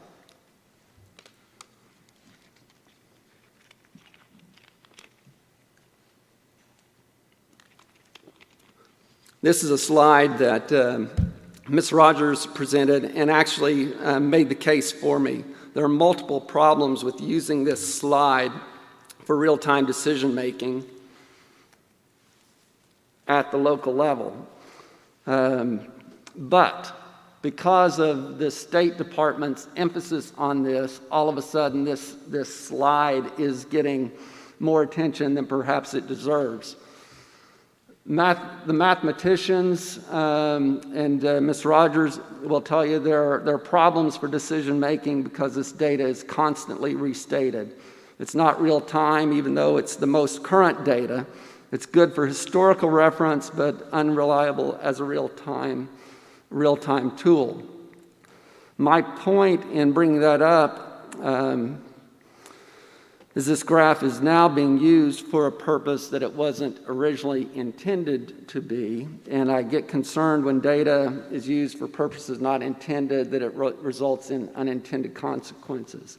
And that's what will happen. I'm trying to build the case that we shouldn't necessarily go by all the State Department of Education recommendations. They've got good intentions clouded in having mask and social distancing, and all the other standards are fairly arbitrary. What I will point out, though, what this graph does say, is that we did hit a high point on or about June 30. Again, recall that we approved our previous plan on July 13th. So at best, we're stable compared to where we were then. Again, this notion of there are spikes compared to what we approved last time just isn't indicative. Next slide, please. This is not the State Health Department slide. This is from OSSBA based on State Department guidance. Nevertheless, it would show that we are in orange, not orange 2, if anybody thinks that's a distinction that we need to go by. I appreciate Ms. Rogers saying, well, the real number might be 30.52. It might be. But this State Department of Education standard, if that's the measure that we are to use, says 24.85. I don't know what the right number is, but I know that the State Department of Education is publishing this and using this as a guideline. Lots of data there, all to say I have looked at the data. I don't see any spikes relative to where we were July 13th. And from every email that I received where somebody said, oh, we're deep in the orange or we're deep in the red, that's just not the case. We're right where we were or slightly better at July 13th when we approved the previous plan.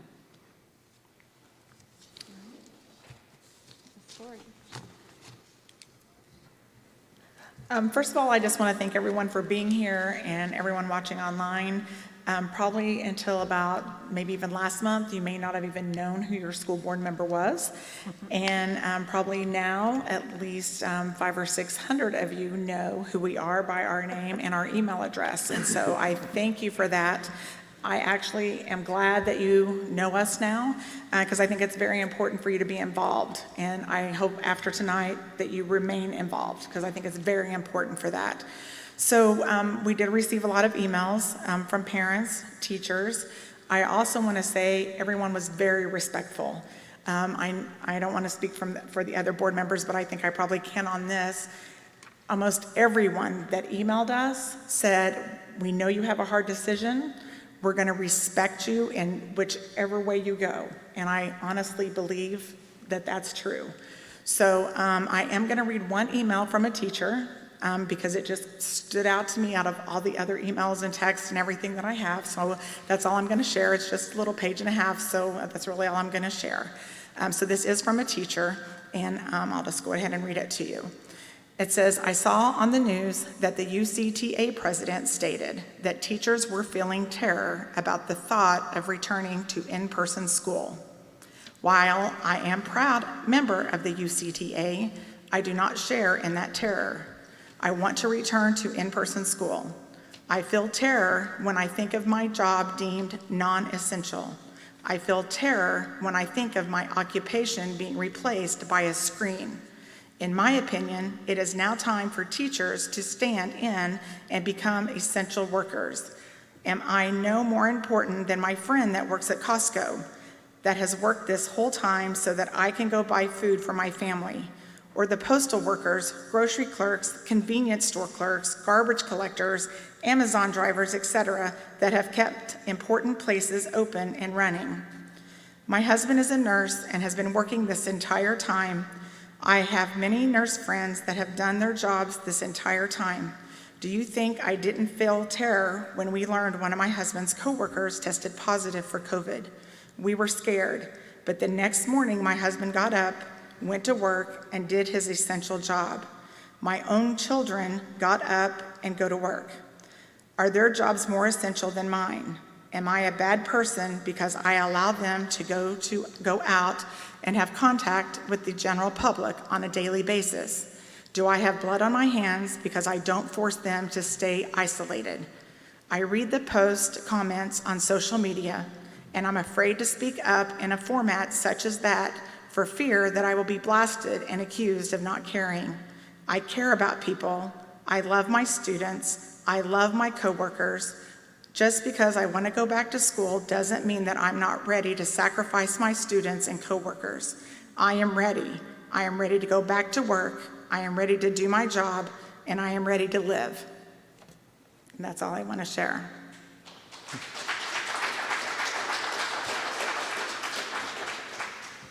Well, I don't have anything prepared per se, certainly not for this moment.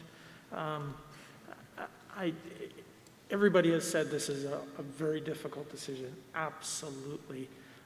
Been on this board 14 years, the longest time a board member has ever been on the board. I have never had a decision like this. Ken said it, that no matter what we do, there are going to be people that are going to be upset. They're not going to like our decision. As much as anything, I know if you're a teacher, you know where my heart is. You know that if you've ever had a first day of school here, you know that we're in those buildings, we're in there, walking into your room, saying hello, wishing you a good time, a good year, all that. That's because of me. When I first came to this district, the teachers were at impasse. That means there was no contract and potentially we could not have school. I asked, why is that? Is that because we just don't talk to our teachers? I said, all right, this is what we're going to do. We're going to go talk to our teachers, find out what's happening, what they want to do, where they're at.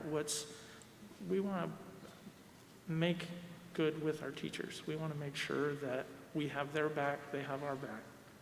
So no matter what I decide today, I'm going to take 30%, 70%, whatever percentage it is, and they're not going to be happy with me. I'm sorry for that. That's nothing we can do about that. We have to move on. We have to decide to make the best of it. Hardest decision, I'm serious. In 600 emails, that's probably not even right. It's probably more than that. And I certainly have made mistakes in my emails. That happens. It's when you try to desperately try to get back feedback to your constituents, to the people that you care about, to the kids that you are trying to do the best thing that you can for. Mistakes happen. We're all human. We're going to make a mistake in this decision, for some or for others.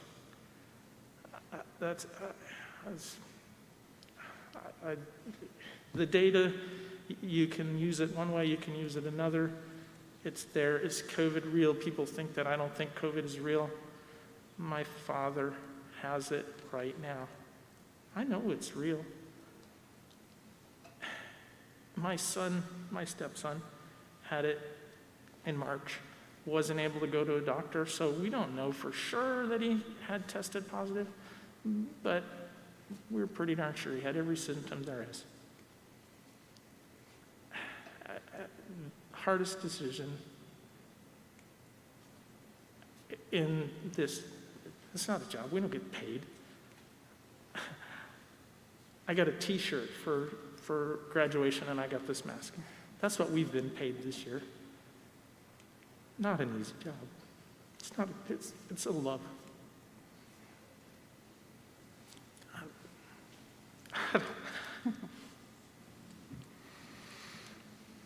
Oh, I got. Thank you, Jeff. Yeah.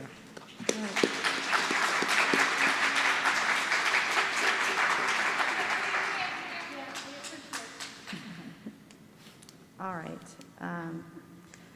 I want to restate, just as everybody has, that we know our kids need to be in school. There's never a debate about that. We know that we have high social emotional needs in this district. We made it part of our strategic plan. We created a whole department to address it. We know those needs are there. We also know that our teachers are our heroes, our teachers are essential workers, and our teachers are selfless. So selfless that somebody has to stand up for them. That's part of our job. As Stacy mentioned, we can't just think about our families. We have to think about the 17 to 18,000 people, teachers, staff, and students that are part of this district. We have to look at that as a whole number. You want to talk about this as a virus that has a 99% survival rate. And for me, that is super comforting to know that if someone in my family gets this disease, we have a 99% survival rate. That's awesome. If I had cancer and somebody told me it had a 99% survival rate, I would feel relieved to move forward with my treatment. However, when I take a 1% death rate and I extrapolate that out to our numbers, let's take out the 5,000 kids who went virtual. We're now looking at 12 to 13,000 people, or 120 to 130 deaths. Let's say we don't know what's going to happen with kids. We don't know that kids are going to die at that same 1%. Let's say kids only die at a 0.01% rate. We've got 12,000 of them. That's still 12 kids. That's how many kids died in Columbine. That nobody in this nation is going to say that that was not a tragedy. But we have people sitting here saying that it's okay. It's okay if we lose 10 students this year because the risk is so low that it's going to be my kid. But our job, sitting up here, is to make that decision. 2,000 teachers and staff, 1% death rate, 20 teachers and staff we start the school with and we end the school year without. That's a crushing decision to have to make. It's not fair that as a world we've been put into this position. This is a terrible decision for anybody to have to make. It is a terrible decision knowing that if we choose distance learning, actually knowing that it's an inevitability, we're putting parents in a position where they've got to choose between going to work and leaving their child at home alone, or staying home with that child and putting their family into financial instability. That is a horrible place for parents to be. Horrible. But what happens if that kid brings COVID home to their parent? What happens at a best case? that parent and that kid is quarantined for 10 to 14 days, and that parent isn't working for those 10 to 14 days. A possibility we have to consider, the parent or that child ends up in the hospital. Now, on top of not being able to work, you have crushing medical debt that you're dealing with. And the absolute worst case, that again, we're looking at 17,000 to 18,000 people, is that you die. It's a reality that we have to look at. We are looking at such a large number of people. 1% of 18,000, 180 people. 1% of 12,000, 120 people. Who wouldn't be devastated if something happened in one of our buildings or across our district and we lost that many people in one incident? Our community would be crushed. And now we want to say that it's going to be okay because it's unlikely, and plus it's going to happen over this long span of time if it happens at all. It's very hard for me to reconcile. It's very hard for me to feel like I'm sending people into a situation where they could end up under crushing medical debt or dead. That's a hard decision for any person, any body of people like us to have to make.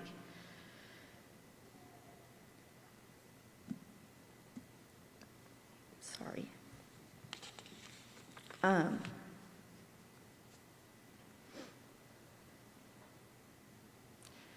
We're put in a position, no matter what we choose tonight, we are going to put kids in harm's way. There's no way to avoid it. We're putting them in harm's way if we send them to school and we risk exposing them to this virus.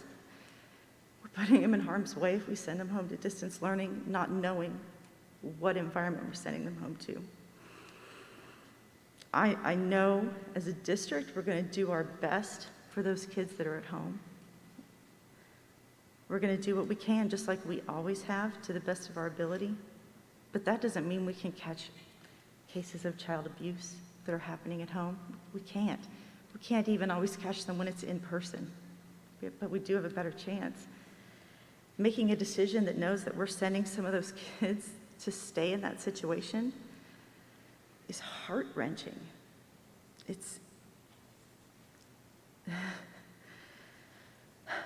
However, I know that sending kids back to school, Ken mentioned, we need to be doing the responsible thing. We need to be asking everybody to have masks on, and we need to social distance. There is zero way for us to social distance in our classrooms. We do not have the space, and we do not have the teachers.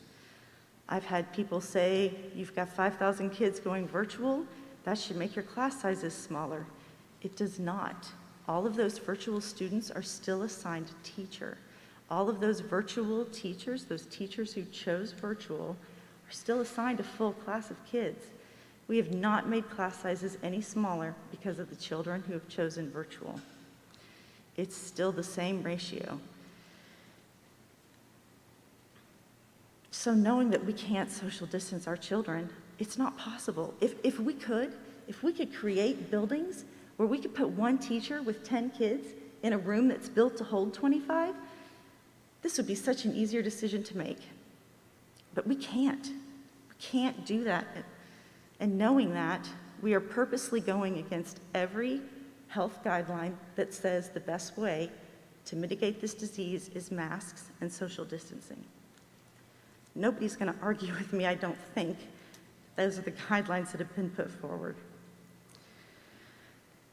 I've been on the board for 12 years, and I'm proud to say that this has never been a politically motivated board, and I don't think that we need to start now, and I hope that we're not starting now.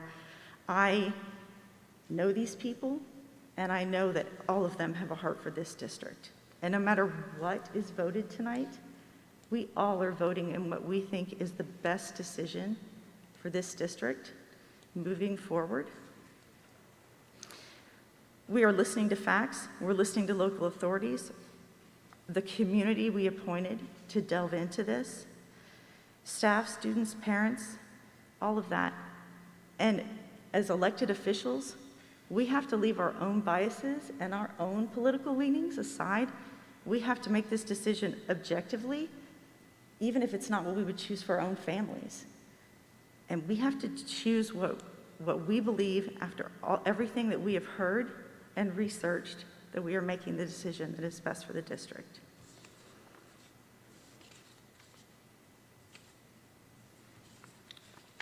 All right. Does anybody else?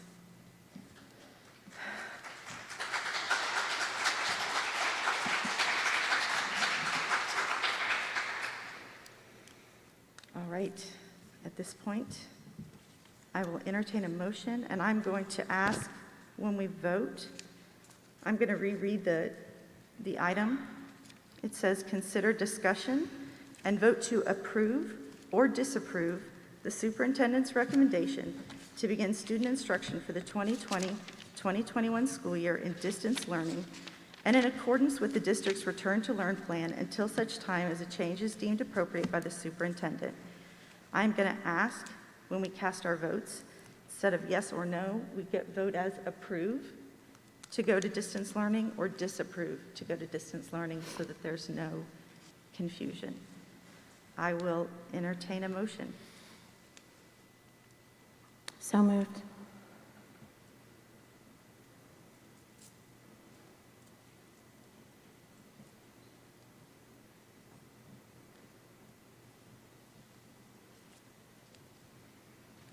Is there a second, or is there a need for more discussion before someone's willing to post a second? We have to vote, don't we? If we need more discussion, this is the only time, as Mr. Kinnear has mentioned many times, this is the only time that we're allowed to enter into discussions with each other. So if there's more discussion that needs to happen before you all are comfortable voting, then let's continue discussing. I think the absence of the second suggests we don't want to vote. I agree.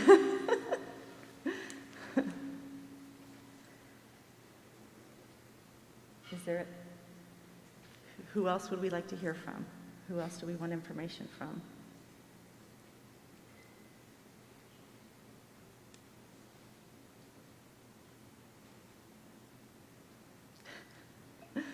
I don't think it's a choice to not vote. I think we need to defer to our attorney counsel on that, Mr. Rainey, to make sure that we're okay on that. So I would like to ask Mr. Rainey, who is our counsel, to weigh in on that statement.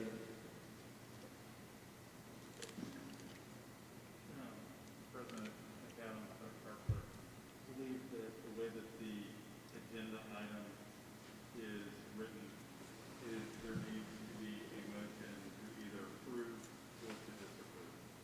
And so I think the motion needs to be made by a board member to approve the superintendent's recommendation, see if it gets a second and a vote, or a motion to disapprove the recommendation and see if it gets a second or a vote. So it'd be two completely separate motions? It would be one to see if it gets a second and a vote, and if not, it would be another motion, yes, the other way.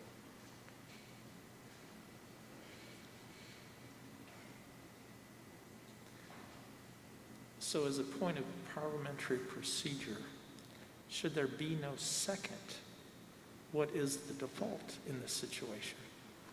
Motion dies without a second. And we revert to the original plan? Well, we would go to the next.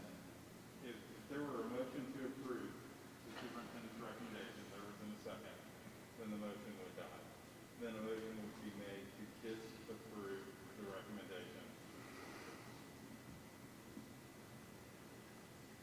And then if it didn't get a second, it would die. And there would be no vote, Right. because there's not another motion. And we would revert to what, so we would do neither and go with the original plan that we talked about a month ago. Yeah. You would move on to the next agenda item. But to Mr. Bennett's question, Mr. Rainey, it would mean that we start school on August 24th with the plan of in-person. That is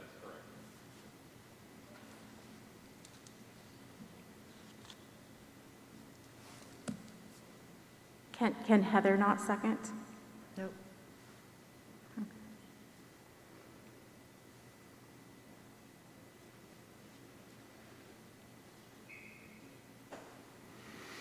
I think any board member can second.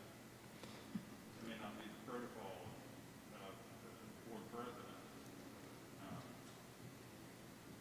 to not second, but I think merely the fact that you're the board president does not prevent you from seconding a motion, if you so desire.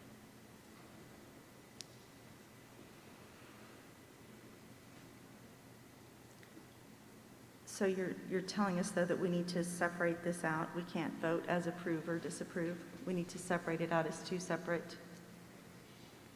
Only if there's not a second motion. He, Right. he's stating, the way I understand it, and please correct me, Mr. Rainey, but basically you have, there's nothing in law that precludes you from seconding the original or the recommendation or the first motion. And the first motion was to vote to either approve or disapprove, is the motion that's currently on the floor. So, I think it's a little confusing to the motion. Perhaps it could be restated one way or the other. would you like to restate your motion, Stacy? I move to consider the superintendent's recommendation to being student instruction in distance learning in accordance with the district's return to learn plan until such a time as a change is deemed appropriate by the superintendent. So you are making a motion to approve the A recommendation? motion to approve. I will second it. Mr. Bennett? When I was asked to run for board seat, Dr. Burden asked me for a meet and greet, as it were. The first thing she said to me when I walked into the room was, "What's your agenda?" And I looked at her dumbfounded. And I said, the first thing that pops into my head, because I'm not a fast thinker, "You called the meeting, I thought you would have the agenda." Okay? That's not meant to be funny. It is. It was meant that I have no agenda. I hate this, my glasses are falling.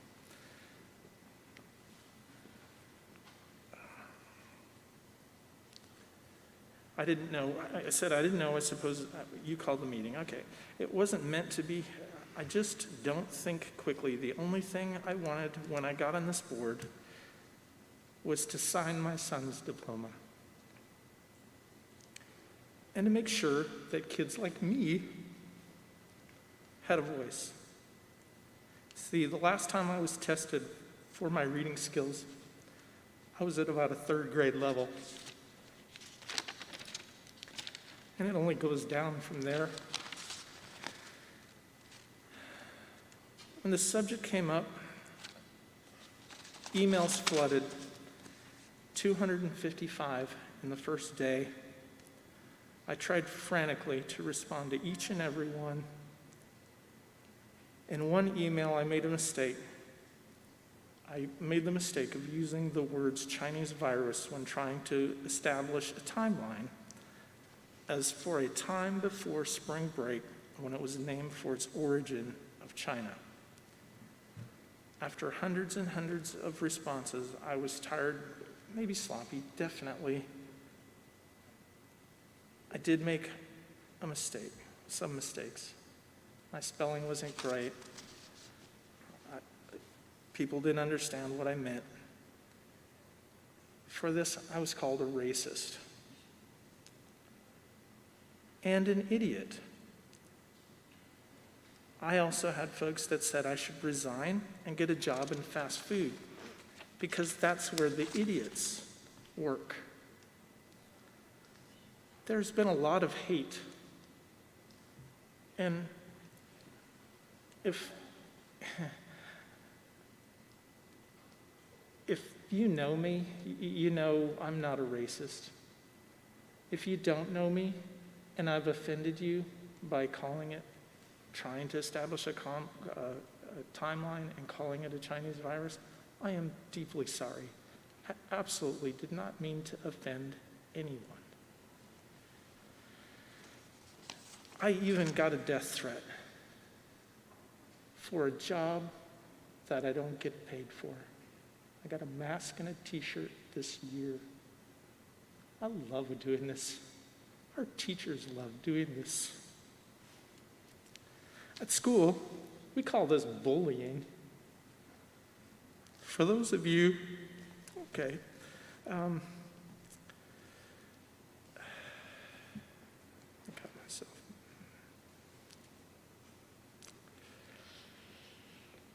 For those of you that think I feel COVID is a joke, well, I've already shared with you that my stepson, I believe, had it in March.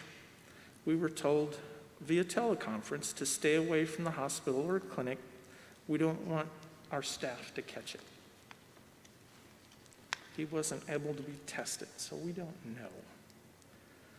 That was 5 weeks of worrying.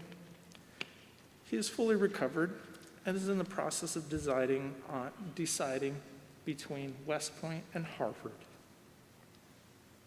I couldn't be more proud. My dad was diagnosed 11 days ago. He's 79. You don't think that worries me? There are articles recently about COVID that says it was really bad, as we are led to believe. If you remember, it was supposed to be 2.2 million deaths by now. Nothing about this is absolutely known. I certainly don't have good facts. The facts that were presented here can be extrapolated and taken for what you want it to be. It's confusing. It's real, but it's confusing.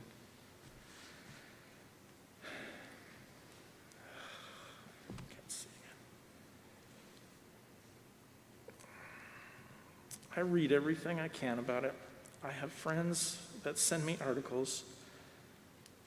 I have been on the reopening committee, some 30 meetings each. We try to be 2 hours. It's been more than that, definitely. Poring over data and what to do and how safe we can be. We simply can't guarantee that everyone will be safe. Life has risks. I fly a hot air balloon for fun. You may have seen one that just crashed. I've had a problem with mine. You may never fly, or you may have it on your bucket list. I must come back to the reason I ran for this board seat. The kids like me,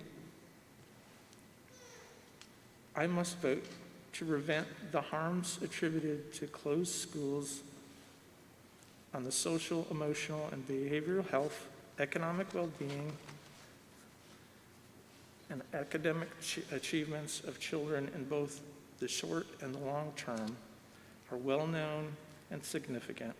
Further, the lack of in-person education options disproportionately harms low-income and minority children and those living with disabilities, the kids like me.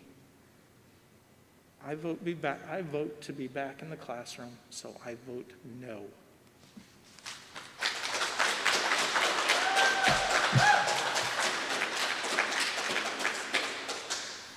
Ms. Ford? No. Mr. Kinnear? Well, I won't make a long speech, but again, just going on data, I don't see a material change in the teacher's survey from July 27th to the current one.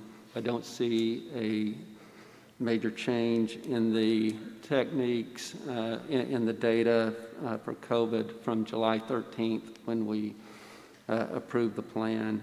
And the overwhelming number of parents who want to retain the choice that we offered them and fully understand the risks. I would like to see us start school, so I will disapprove.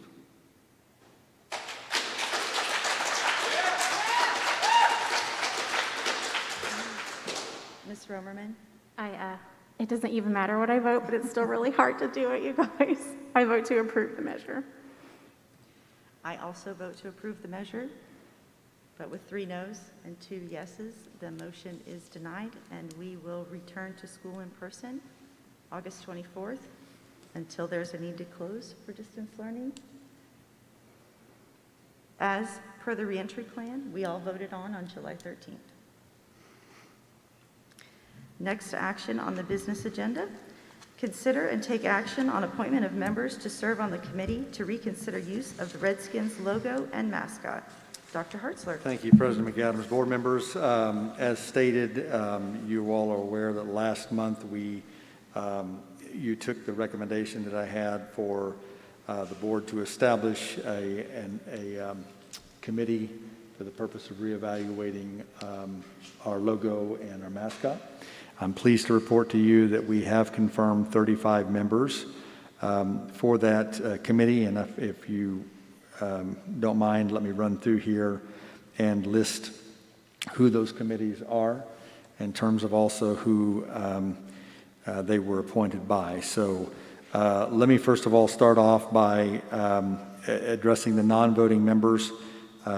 We would ask that you to approve these names. Corey Bunch, who is the Executive Director of Education and is for the Cherokee Tribal member. Second Chief Dell Beaver for the Creek Tribal member. The Board of Education non-voting members will be Mr. Kinnear, Stacy Romerman. The voting members of the committee will be from the Union Schools Education Foundation, Joey Reyes, Peyton Morrison, Brittany Hill, Brian Bighorse. In terms of the class presidents, Senior Class President Braxton Tempest, Junior Class President Darcy Liebarger, Sophomore Class President Grayson Tempest, Freshman Class President Interim Haley Matson. From the board zones, Zone 5 patron will be Brittany Young, Zone 4 patron will be Terry Rector, Zone 3 patron will be Brian Jennings, Zone 2 patron Derek Rader, Zone 1 patron Margaret Hicks. And from the Union Indian Education Council, we have high school student Braden Best, Grant Griever. The 2 parents from the Indian Education Committee Board is Michelle Taylor and Chad Best. And from USPA, the 2 members appointed by that organization, Sarah Jefferson, Angela Davis. From UCTA, we have Becky Austin, Brian Berg, Shelby Benson, and Christy Blakely. And from the PTA Council, their recommendations are Jamie Rogers, Alicia Carball, Mackenzie Matheson, Lee Roy. In terms of the superintendent's recommendation, from the athletic staff, Rudy Garcia, from the fine arts staff, Danny Cole, and the 2 administrators will be Charlie Bushyhead and Chris Payne, of which I would like to respectfully ask the board to consider Mr. Payne to be the chairman of this committee. This committee, as you approved last month, would convene between now, if approved this evening by you, and the next board meeting, at which time they're also expected to give an update as to their progress and to their work. And then they would meet thereafter as frequently as determined by the chairperson of the committee with the plan of a final recommendation to this board in December of 2020.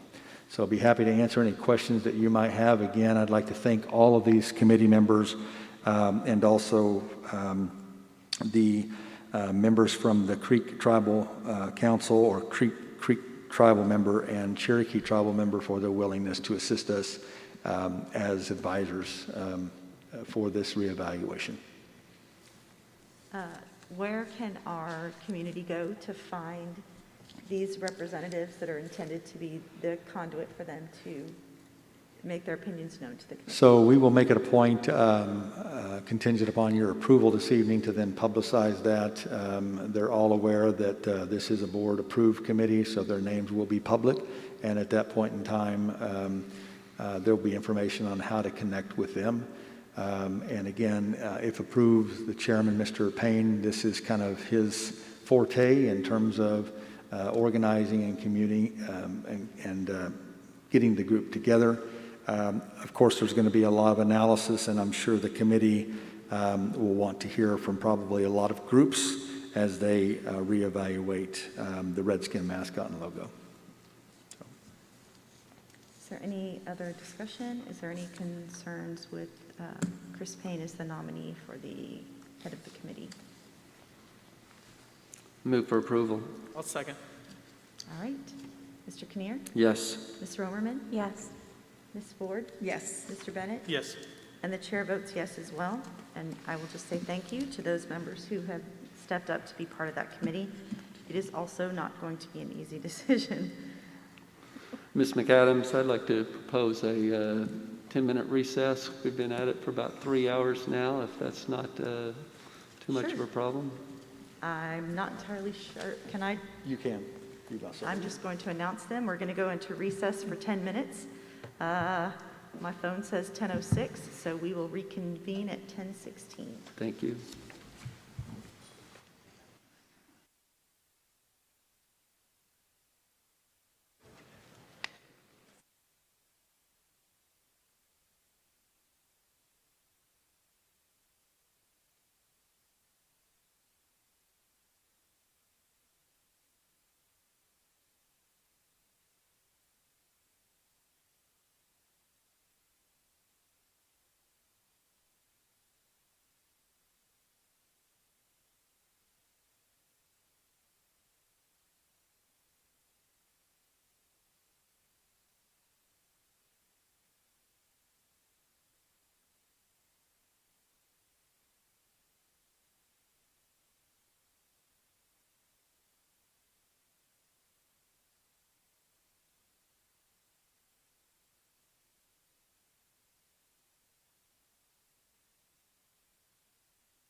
Sorry. I want you to say all that. All right. We are now back in session.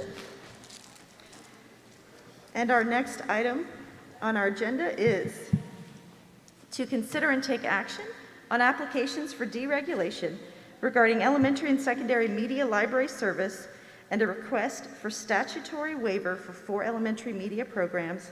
Ms. Calvin.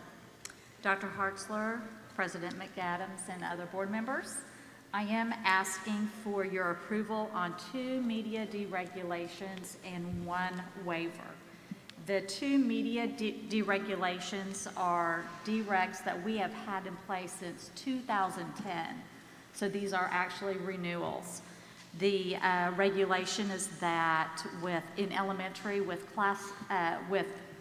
enrollments over 500 that we have a media specialist and an aide in each of our schools.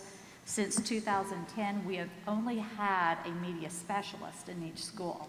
This has allowed us to save those positions and reallocate to be a teacher. So it has been of a great savings during times that our budgets have been cut drastically. These are teaching positions that we do need.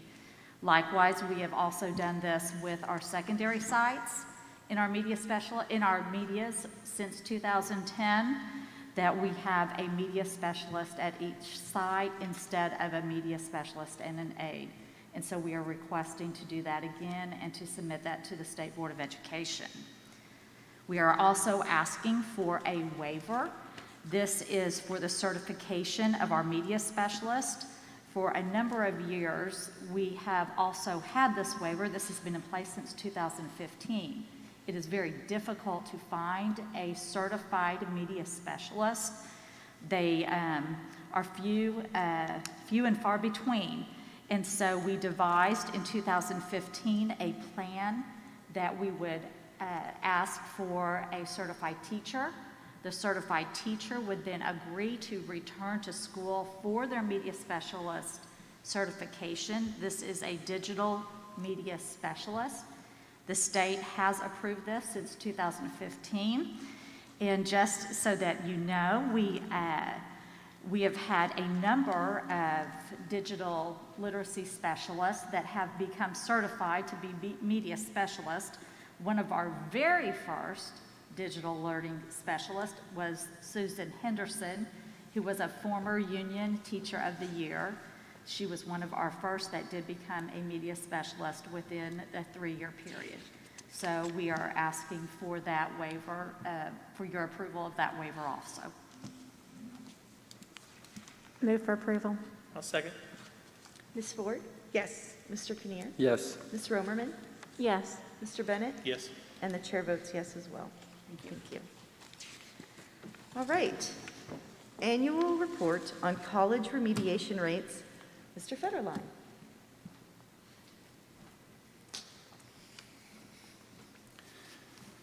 Dr. Hartzler, President McAdams, members of the board, this is the annual remediation rate report provided by the Oklahoma State Regents for Higher Education in combination with the State Board of Education. This is part of our annual accreditation process. The data that you see there on that first page is from Tulsa County. You can look at the entire state's data at okhighered.org if that interests you, but it's divided up into 4 core categories tested on the ACT. And these are the number of students graduated from Union that need a remediation class as they enter their freshman year of college, often called a 0-level class rather than a 1,000. And I definitely have to call your attention to the reading column. You can see that from 2016 to 2017, we had about a 16% drop. We want those numbers to go lower.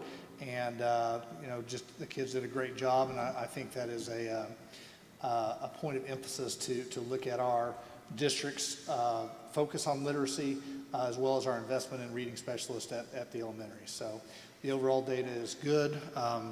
We are either steady or going the right direction in 4 out of the 5 categories.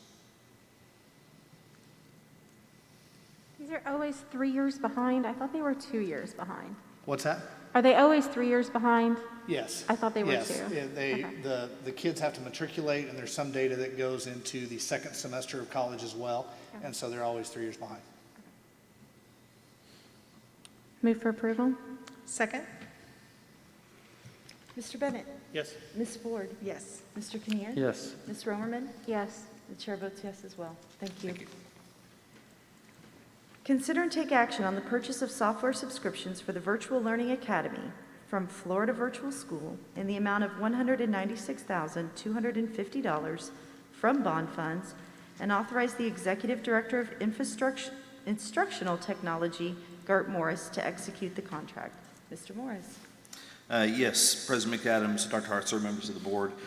This is our Florida virtual content that we purchase. We buy a subscription from them. This covers our Union Virtual Learning Academy. I don't want to confuse that with our virtual school that we're doing this year.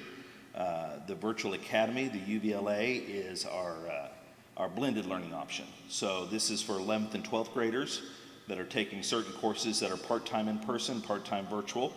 And they're designed to not only provide the content, but to help our students understand how to take a virtual course on their way into college, which they're going to see several online courses as they go through their college careers. So it's twofold. We felt that the Florida virtual content was best suited for that purpose. Mr. Morris, is this the same one that we were talking about with the issues on the NCAA clearinghouse? Yeah, at the time when we were looking at NCAA, are you talking about the NCAA clearinghouse?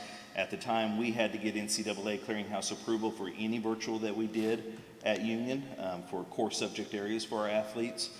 Since that time, the NCAA, when this whole pandemic started, and as they were seeing kids moving through, they didn't want to penalize students, so they have approved any virtual content from their list of approved providers. As long as we're providing the teaching part, we can use any of that content, and they have approved it summarily. Very good. Whether that's permanent or not, we don't know. Did we have to petition them, or did they unilaterally put that out there? No, that's for any school. Right, but did the NCAA unilaterally give that edict, or did we have to petition them for this? No, they gave it. They just did it. Good. Move for approval? Second. All right. Ms. Romerman? Yes. Mr. Bennett? Yes. Ms. Ford? Yes. Mr. Kinnear? Yes. And the chair votes yes as well. Consider and take action on renewal of the Jamf Pro mobile device management software subscription in the amount of $65,520 from bond funds. Mr. Morris. So this is a software package that allows the district to control the student iPads, allows me to push out the software to the iPads. It also allows me to control the content even when the students are at home with devices.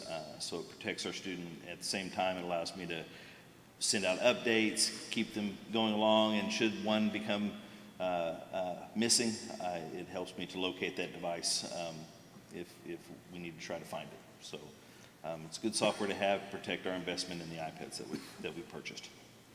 And just for clarification out here to the public, what grades did we purchase iPads for this upcoming year? We right now, we collected all the iPads that we had in the district, all the student iPads, and we're redistributing them from kindergarten through second grade.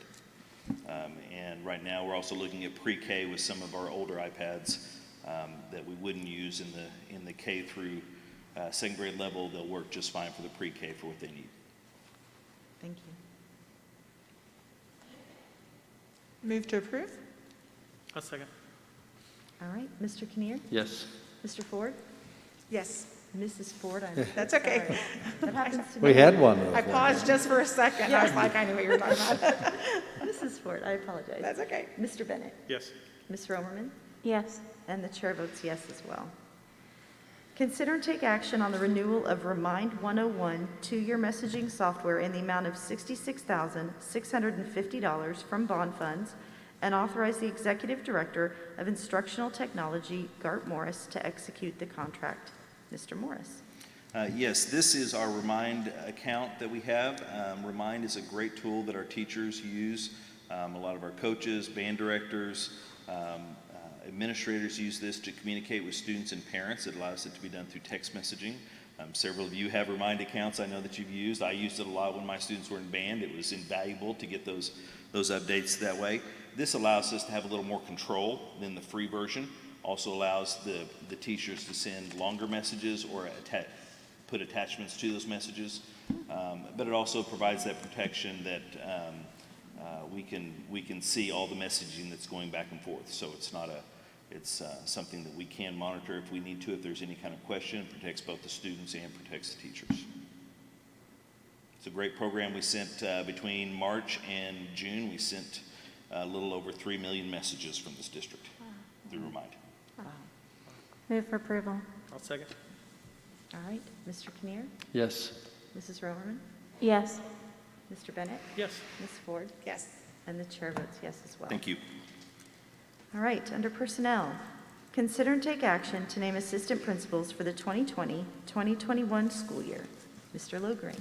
Thank you, President McAdams, Dr. Hartzler, members of the board. It is my honor to make a recommendation for Dr. Renee Cohen to be named assistant principal at Ochoa Elementary. Dr. Cohen comes to us from Sand Springs, where she's worked as a building principal for 5 years. She has her bachelor's degree in elementary education, a master's in literacy, and she earned her doctoral degree in educational leadership and her administrative certificate from Oral Roberts University. So it's my pleasure to recommend Dr. Renee Cohen as the assistant principal for Ellen Ochoa Elementary. And I believe she is here. Stand up. Stand up. Now that we can see you here.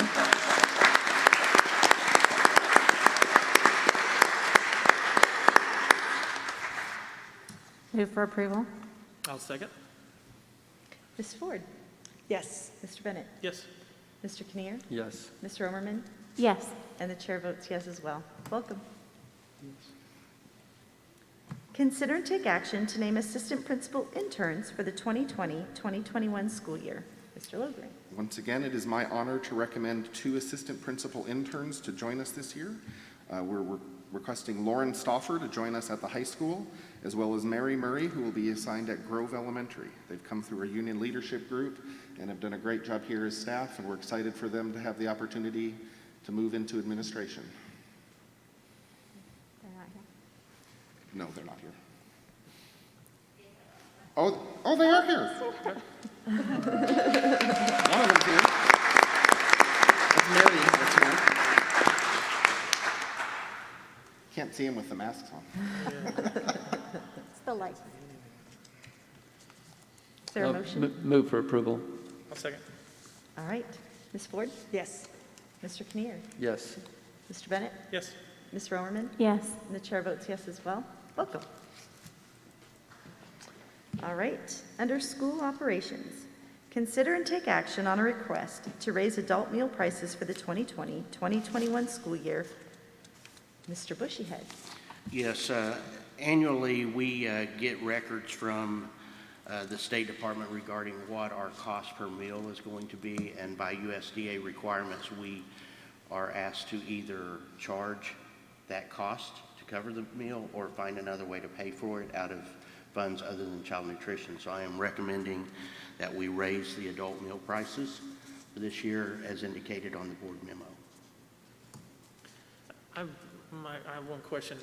We have typically been behind in what we charge, and that's a good thing. It's less than, there was an allowance and we were allowed to charge just the 10 cents extra every year until we caught up. Are we caught up to what it costs us for a meal, or are we still? We're still behind on Okay. that, yeah. And that's, okay. Is that on adult meals or is that on student meals? On the adult. Or is that all of them? Yeah. The being behind? You can limit it. I stand corrected. You're absolutely right. So I apologize. On the student meal, if we were to raise them, we would raise it just 10 cents, even though that would not cover the cost. On the adult meal, and I apologize for that, good point. On the adult meal, we have to charge what it costs. So we're able to get the waiver on increasing the student meal because we do have a carryover in our child nutrition account. So I apologize for that. No worries. And to be clear to anyone who's not looking at this number, we're talking about 5 cents for breakfast and 10 cents for lunch. We're not talking about a huge hike. Is there a motion? Move to approve? I'll second. Ms. Romerman? Yes. Mr. Kinnear? Yes. Ms. Ford? Yes. Mr. Bennett? Yes. And the chair votes yes as well. Thank you. Consider and take action on the A1A Master Agreement with Henderson Engineers for engineering consultation services for various mechanical projects throughout the district in which the design fee is less than $50,000. Mr. Isaacs. Yes, Dr. Hartzler, President McAdams, members of the board, good evening. This is a mechanical engineering and electrical engineering consultant agreement that, with your approval tonight, we could really use. We use them to help us design and prepare a lot of our small needs that don't necessarily involve large projects, such as replacing some pumps, or on this contract, we'll probably look at the operations vehicle exhaust system out at the bus barn. It's the original one, I think, from Inman Trucking, so the guys don't like it too much, so we're looking at replacing that. So they help us, they're a great resource because I can go to them with a task order. They come up with the proposal, and then that turns into a purchase order for a specific item that needs to be replaced or upgraded. But we have huge air conditioning needs throughout the district that we're always involved with, and we have some electrical needs where we're replacing some panels. So I'd use this to help me get design documents and bid documents ready to go out to bid. So, are there any questions? I'll move to approve. Second? All right, Mr. Bennett? Yes. Ms. Ford? Yes. Mr. Kinnear? Yes. Ms. Romerman? Yes. And the chair votes yes as well. Excuse me. All right. Consider and take action on the construction management agreement with Crossland Construction Company and the GMP in the amount of $56,718 from bond funds for the Clark Elementary Center Courtyard Project. Yes, ma'am. This is an enhancement project for the Clark Courtyard. It has years of organic material that is accumulated in it, and Organic material. Yes, the it drainage does. system isn't working very well. That's so, a nice way to put it. I think we've pretty much decided that we don't want to build schools with courtyards anymore. But it's going to be quite a job to get that material out. We plan on taking the material, all the organic material out, the old rock and gravel and the old landscape, through the hallway of the school building. Crossland has acquired an electric excavator that's small that they can maneuver into the courtyard, along with Georgia buggies. If you guys don't know what Georgia buggies are, they're little motorized concrete buggies. So they'll take this material out in small loads, wheelbarrow loads, and they'll take it outside, and then they'll dump it, and then we'll rehandle it and haul it off, and then they'll bring in the new material, which will be like a fabric, like a weed barrier fabric that they'll put down, and then we'll put some aggregate base down, and then we'll put some nice evenly graded 3/8 rock, chip rock, that'll make the courtyard look nicer. And we're also going to fix the drainage system so that it drains properly. So with your approval, we'll start on that right away. Move to approve. I'm going to say that, all right, my kids are both Clark lifers. My oldest started in kindergarten, my youngest started in pre-K. They're now a senior in high school and a senior in college.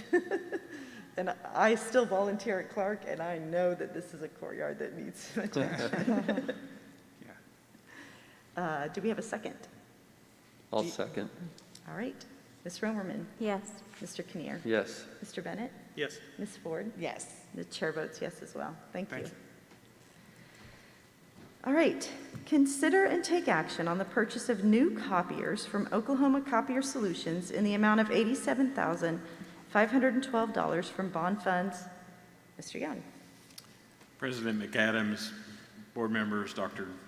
Hartzler, I recommend the purchase of 26 copiers from Oklahoma Copier Solutions in the amount of $87,512 from the bond fund, and approve the surplus and trade-in of old copiers This is our second phase of replacement. Last year, we started our first phase.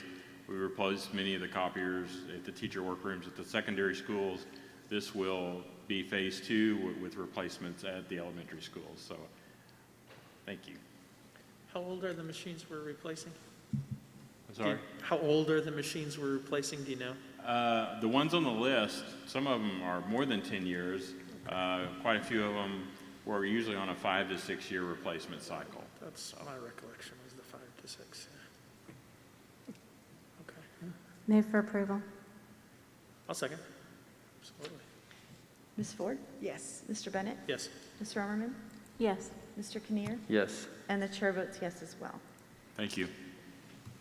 Consider and take action on the 2020-2021 salary schedules, negotiated compensation packages, and language changes for support personnel in the USPA negotiated agreements for administrative, associate, and exempt personnel compensation as per the superintendent's recommendation.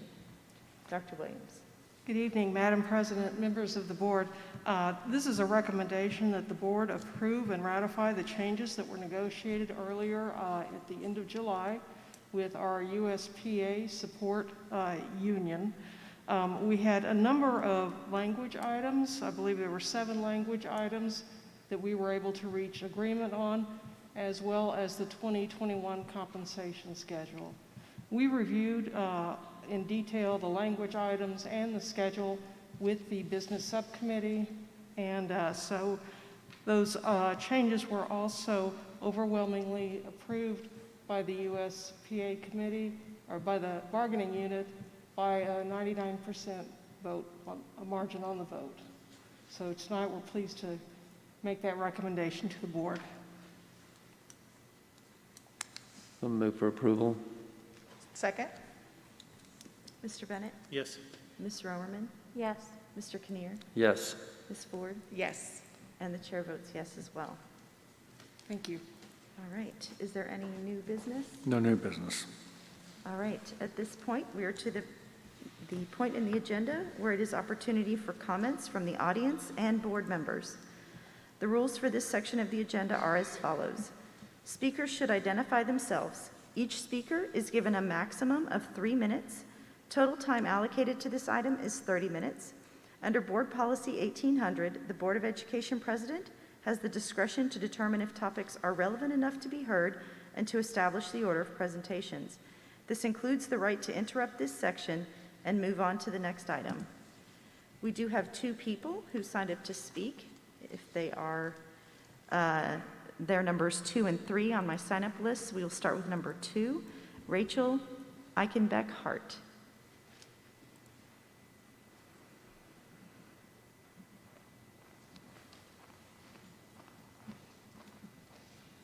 Hello, good evening, late evening.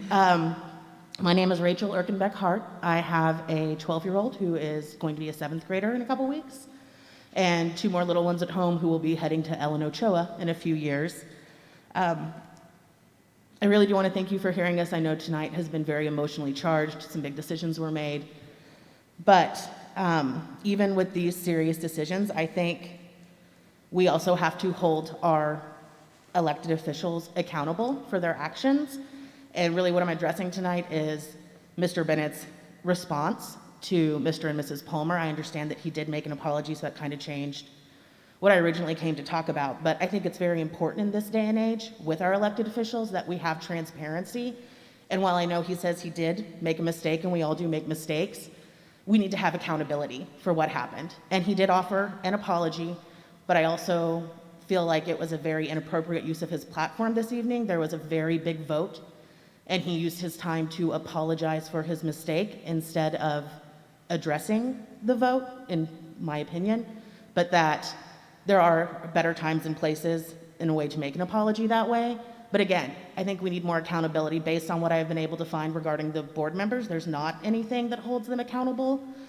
I do know that Union issued a response saying that his opinions do not reflect the leadership of Union. However, he was emailed as a board member and responded in the capacity as a board member. So that to me says what he is saying does reflect Union. He is still on the board. As far as we know, no actions have been taken. It was a very racist sexist and condescending email. He did apologize for the racist part, but there are many parts to unpack in that email that have not been addressed and that do need to be addressed and need to be addressed by everyone. As we move forward as parents, I'm a parent, I'm a taxpayer, and I'm a voter in Union District. I do not want that kind of behavior being modeled for my children. It is not appropriate, and there needs to be accountability based on that. So I would like that to be considered moving forward, some sort of accountability for when board members step out of line. Thank you.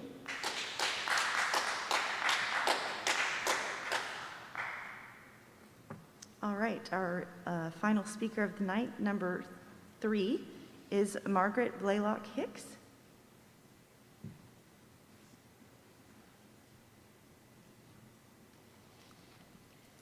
Good evening, Union family and friends, Union School Board, Dr. Harsler. Thank you for allowing me the time to speak. This night has been very long, very emotional, and I am there with you. I would not have been able to make the decision that you guys made tonight, so I did want to say that. As I said, my name is Margaret Hicks. I have 4 children here at Union. I've been waiting for several hours to speak about something that I feel deeply passionate about. But I have to throw this speech kind of aside that I wrote. I personally want to thank you for your heartfelt, what I felt was heartfelt apology. This speech was kind of written with a collaboration of a bunch of people that had gotten together and saw the email and decided this is not right, this is not Union, this is not representative of our core values. So we wanted to get together and speak. Several of them were scared to come into a building when someone had made sentiments that maybe they didn't appreciate or understand the virus. So I came, but this speech was going to be very difficult for me because in the past month, I had lengthy discussions with Mr. Bennett via Facebook Messenger. We talked about the school mascot, we talked about race, and we talked about our mutual love for Union Public Schools. I thought you were respectful and courteous, and you were very candid, we both were. I don't think you were a bad person. In fact, it's safe to say, like probably many of your board members or people that know you, I personally like you. So this wasn't personal. I want you to understand that it was not personal. It was about holding a publicly elected official accountable because we can't just write this off as a one-time thing and a one-time mistake for we're friends. So many patrons had gotten together and discussed. I stayed up late last night scouring all the Union Public School policies, and I realized there is not an accountability policy for our Union board members. So what I'm asking is that you guys create a policy, or what we're proposing is that you create a policy of accountability for Union school board members and hold them accountable and hold them to the same standards that you hold your teachers and staff, because you are the leadership of Union. You are our representatives. You are the people that we put our faith in to make those hard decisions like you made tonight. So, I apologize. So that's all I'm asking, for you to either amend or create a new policy. Thank you very much for your time. Thank you.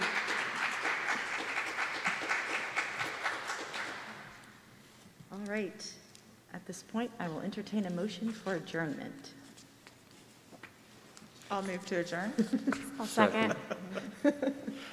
Ms. Romerman? Yes. Mr. Kinnear? Yes. Ms. Ford? Yes. Mr. Bennett? Yes. And the chair votes yes as well. We are adjourned. Thank you for those of you who've stuck around with us all night long.